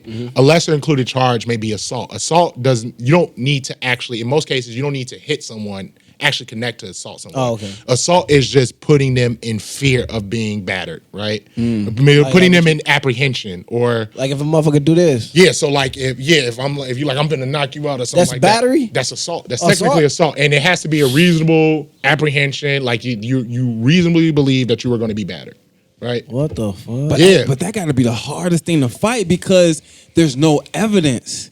Anybody can say he flinched at whatever at me, but like you can't really prove that. Right. Well, that's actually when there's no evidence, that's the easiest thing to fight. Oh, right. Exactly. Because the burden is on the prosecution. Oh yeah, and oh my gosh, I go crazy on that. Right. Like I have a whole thing where I'm like, look, I tell my jury, both of us came in carrying something. What we came in carrying is the presumption of innocence. What that means is, as my client sits here today, he is presumed innocent. What that means is you have to believe him at this moment. Right. That means as this case starts, some people believe you got to stay in the middle and just decide who has the best story. Yeah. No, what the presumption of innocence means is you must start on my side. Right. You must start on the side that he didn't touch anybody. Right. You must start on the side that he didn't rob anybody. Right. And what the government brought in is the burden of proof.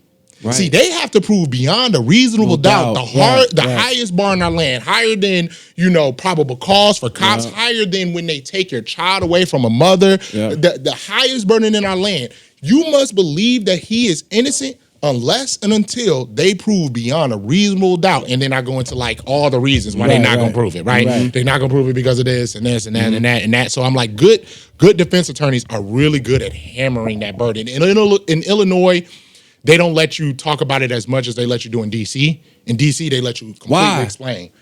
I don't know. It's so weird. They don't let you explain the burden that much. You get objected to. For the most part, you can say it's the highest burden, but you can't. Like in DC, you can give examples of what the beyond a reasonable doubt means. Like if let's say you're leaving your house, you know that you turned off the oven, right? You know that you turned off the oven, but you think to yourself as you're leaving, is that oven on? Right? Like I'm pretty sure I turned it off. Yeah. Like I know that I turned it off. I'm pretty sure that I turned it off. Yeah. That's reasonable doubt. That slight thing that even though you're sure that you did, that thought that, man, that thought that makes you go back just to be sure, 100% sure. That's enough. That's reasonable doubt. You go to a skydiving instructor, right? And this skydiving instructor tells you, I think I might be able to get you down safely. You wouldn't like that, right? Yeah, right. That's not beyond a reasonable doubt. If a skydiving instructor says, you know what, I'm about 50% sure you're going to survive, you wouldn't get in because that's not beyond a reasonable doubt either. If you feel like it's 50%, that's not beyond a reasonable doubt. Reasonable doubt is there is no doubt beyond reason. Right, there's no and so that's why it's kind of a disservice in Illinois that it makes it a little bit more difficult because you can't go through the explanations like you can in DC.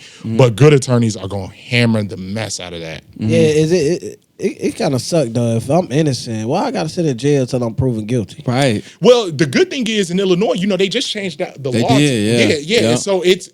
And oh my gosh, hold on, what they changed it to for people out there? Right, I hate the way the Safety Act, there are some bad actors that try to make it seem like this was a bad thing. The way it works is before you had to essentially getting out was based on how much money you had. Yeah, bond. It was cash bail, right? Cash bail. And so to me, it doesn't make sense to where they'll be like, oh, well, you set a high bail. It doesn't make sense to me that your ability to be out is based on how much money you have. Whether you're guilty or innocent. It's based on, like, if you can afford it, you could be out. So what would happen is you have people that, for the most part, everybody agrees should not be in jail, right? You have their bond is set relatively low. We're talking about a $5,000, but because they're poor, they can't get out. While somebody who is charged of very serious crimes has a high bond. We're talking $500,000 bond, but because they're rich, they can get out. So what the Safety Act does is all it says is if you want to, there's some offenses that you can't be held for that are like we're talking about marijuana possession, things like that, which is how it should be, right? And then it's like, if there are a situation where you do want to hold someone, all it says is you have to prove it. Like we just have to have a hearing and you just have to prove that I'm a danger, flight risk, anything like that. That's how people should want it. You should want people who are dangerous and a flight risk to be in jail, not people who can't afford to get out. That's true too. And so for petty offenses. And so the good thing is, because of the Safety Act, there are a lot of offenses now that you can't be held on, right? Like you're released, they can't hold you. And in a lot of circumstances in which they do want to hold you, they just have to have a hearing and show that you're dangerous, right? That's pretty dope. Okay, and there's no cash bail, right? Yeah, absolutely. I wanted to ask you this too, because for the audience out there, if you are a black man and you find yourself in a criminal case, and let's say I can't afford an ALONTE holiday. Yes. How do I go about handling I don't know nothing about the law. Right. How do I go? What's the best piece of advice that you can give people who don't got the money or the resources? How can they handle their situation?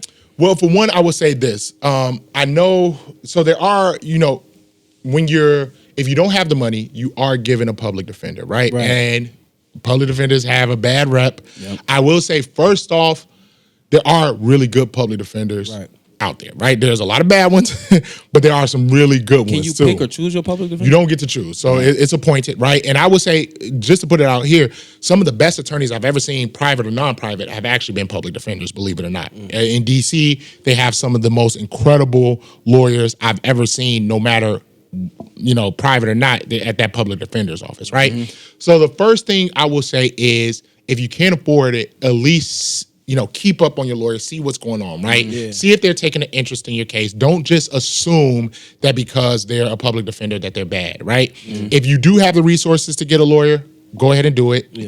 Pay for a lawyer. But if you do have a public defender, just make sure that you're keeping on them. You can request a new one though, right? Yes and no. So mostly no. But if there's a situation to where like there's some significant conflict of interest or something like that, you can.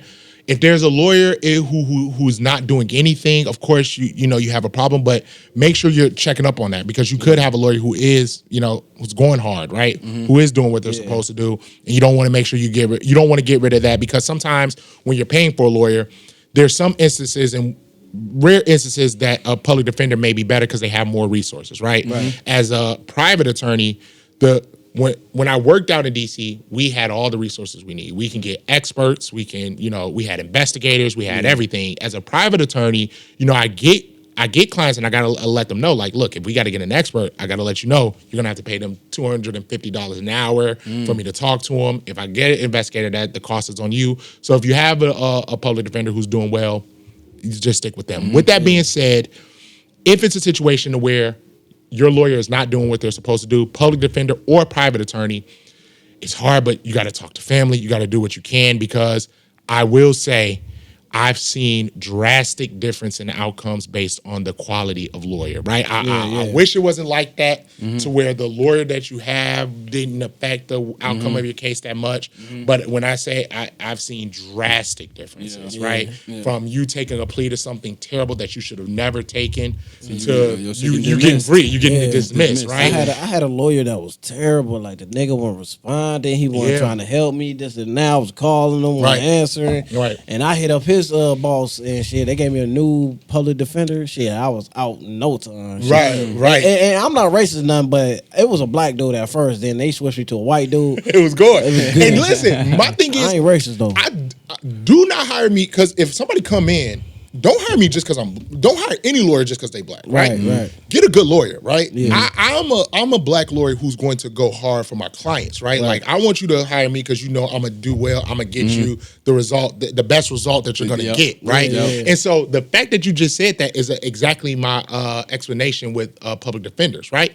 People think all public defenders are bad. Right. You just told me that you had a public defender that was bad, wasn't doing what they were supposed to do. No. You got another public defender, handle business, right? Yeah. And so I'm like, you know, for me, people assume because you pay for it, that means it's good. There's also really bad lawyers that you pay for. Yeah. What you'll get is a lawyer that's going to take your money and still get you a bad result. So that's why you just have to vet some things, right? You have to make sure that they're up on your case. I will say there are times where you can't get in touch with the lawyer and it's for good reason. I will say my clients, they contact me, right? Like I get in contact with them. That's not a problem, but I will say, you know, judge things, you know, in context, right? Yeah. Sometimes there are situations where there's a good reason why you can't get in touch with them for that moment. It can't be like I haven't talked to them for a month and I don't know what's going on with my case type thing. This is how my call started. I was just calling to check up on my case. That's 1 month. Next month. Man, come on, bro. I just want to holler at you. Right. That's another month. The third month, I was like, oh, come on, man. You don't leave me in it. I'm calling your man. Right, man, and it's unfortunate, man, because it just matters, man. And that was so clear out in DC where I saw what good representation is supposed to look like. Yeah. Like these, for everybody, they went hard, right? They did exactly what they were supposed to do, and that's how everywhere it should be. Is that because y'all trying to build y'all resume up? No, I mean it was just a good office. Like the thing is, that's the model. That's the model that every office, you know, private and public should have. Okay. But it was just a good office, and honestly, a lot of them cared about clients, right? Yeah. And so, you know, it was good lawyers, and that matters, man. Absolutely. We're gonna wrap it up with a couple more questions. I want to ask you a couple more. Yeah. You got a couple more. No. And then I'm waiting. Yeah. All right. So for me, I want to just make sure that like for the people out there, man, because I think like let me ask you this just real quick. Yeah. Is it expensive to hire a good lawyer? Yeah. I mean, I'm not. Yes, it is. Let's just be honest. Yeah. Honestly, it is. Right. That was. It is. It costs some money, right? But what I will say this is, the repercussions could cost so much way more. Yeah, I feel you. You know what I'm saying? Yeah. The repercussions, whether it's a felony on your record that shouldn't be there, jail time when you shouldn't have it. You know, even though it costs to hire a good lawyer, sometimes it's the worth best. it. And the thing is, I want to tell people, I don't want it to be this way, right? I would be happy if my criminal business took a hurt because there are great public defense where everybody's getting wonderful, amazing quality defense. But unfortunately, in some cases, that's not the situation. Not in all, but in some. So to me, I'm thinking, you know, whatever you got to do, family, anything, is not worth it to take a chance with, you know, your life. So to my next question, are there resources out there for people that will help them pay for a lawyer if they can't afford it themselves? There are some offices that do pro bono cases. I handle a limited number of pro bono cases. Like I think I have 3 pro bono cases right now that I do. So one thing is you can have just a private office that handles pro bono, and it could be an office that has a little bit more resources or not. And this is if you have a lawyer that's bad, private or public defender, right? I don't know of too many who's going to help pay. But there are, depending on where you are, there are organizations that actually help different offices increase their level of public defense, right? Gotcha. And so I think the best thing that we can do is try to get that to be the standard, right? The reason why, you know, in New York they have, I know Bronx Defender is an amazing office, and in DC, Public Defender Services is an amazing office, and I think we need to fight to make sure that is the standard around everywhere. You know? I wish we can dive deeper with you on that because that's really good, and I think I think that's more of our fight than us fighting the system. No, let's fight to make these these Right. public defenders better instead of fighting the system. Last question for you before we get out of here. If there's anybody in jail right now, or if there's family out there with people who's in jail who don't know how to help their family, how do you get started with helping your family member come back home? Right. So the first thing you could do, so if they do have a lawyer, just make sure that you're letting your lawyer know everything, right? Like if you have any information that could help them, let them know, right? The second thing that you could do is unfortunately, if you can help them get some more assistance, then do it, right? Even look, there's some lawyers who don't like the fact that their clients will like say, hey, why don't we try this? Why don't we do this? There's some lawyers who have egos, right? My thing is, I'm a great lawyer, but at the end of the day, this is your life. Right. So if you feel like there's something that I should know, I want you to tell me, right? And so one thing I would say is, I don't care. The law firms could get mad at me. The public defenders could get mad at me if you want to. If you feel like there's something that's important that the attorney should know, I don't care what they say. Let them know. Absolutely. Let them know. Sure. You know what I'm saying? And so just make sure, and then make sure you tell them to look at, anything from Mr. Holiday, tell them not to talk to the cops, make sure you have anything that's not. Oh, and one thing that is important, and this is for family members, right? Yep.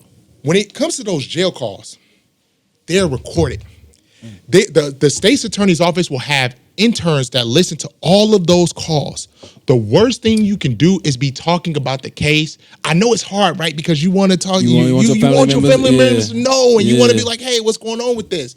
The worst thing you could do is talk about that, because they're listening to that's recorded. And then one of the worst things that can happen is we're getting ready to go to trial. We feel good. And then we have this random jail call that, talking about something. Tory Lanez. Hey, last question before we get out you real quick. What's up? 10 seconds or less. Yeah. Did Gunna snitch? from a lawyer's perspective and then from a culture perspective. Did Gunna snitch? Did Gunna snitch? To me, 10 seconds. No, I would say he did it only because Young Thug, it depends on what Young Thug says and what Young Thug's lawyers say. Right. Because we assume what hurts a case, we don't know what actually hurts a case. So my thing is, I don't know what the ins and outs of what's going on with the case, but if Young Thug and Young Thug's lawyer is saying like, look, that didn't hurt us, that's not a problem, to me, that's not a problem. Like, I'm not going to lie about it. All right? Okay, hold on. Before we leave, anybody out there that needs your information to get a lawyer in Illinois. Right, so I have a firm, my own firm. Go slow so they can write it down. Oh yeah, listen. I need y'all to have this, because if you get in the jam, family or criminal, let me know. Yes. I work at Apex Legacy Law Firm. Apex Legacy Law Firm in Lombard. I can handle any cases in Illinois. If you have any problems, definitely give me a call.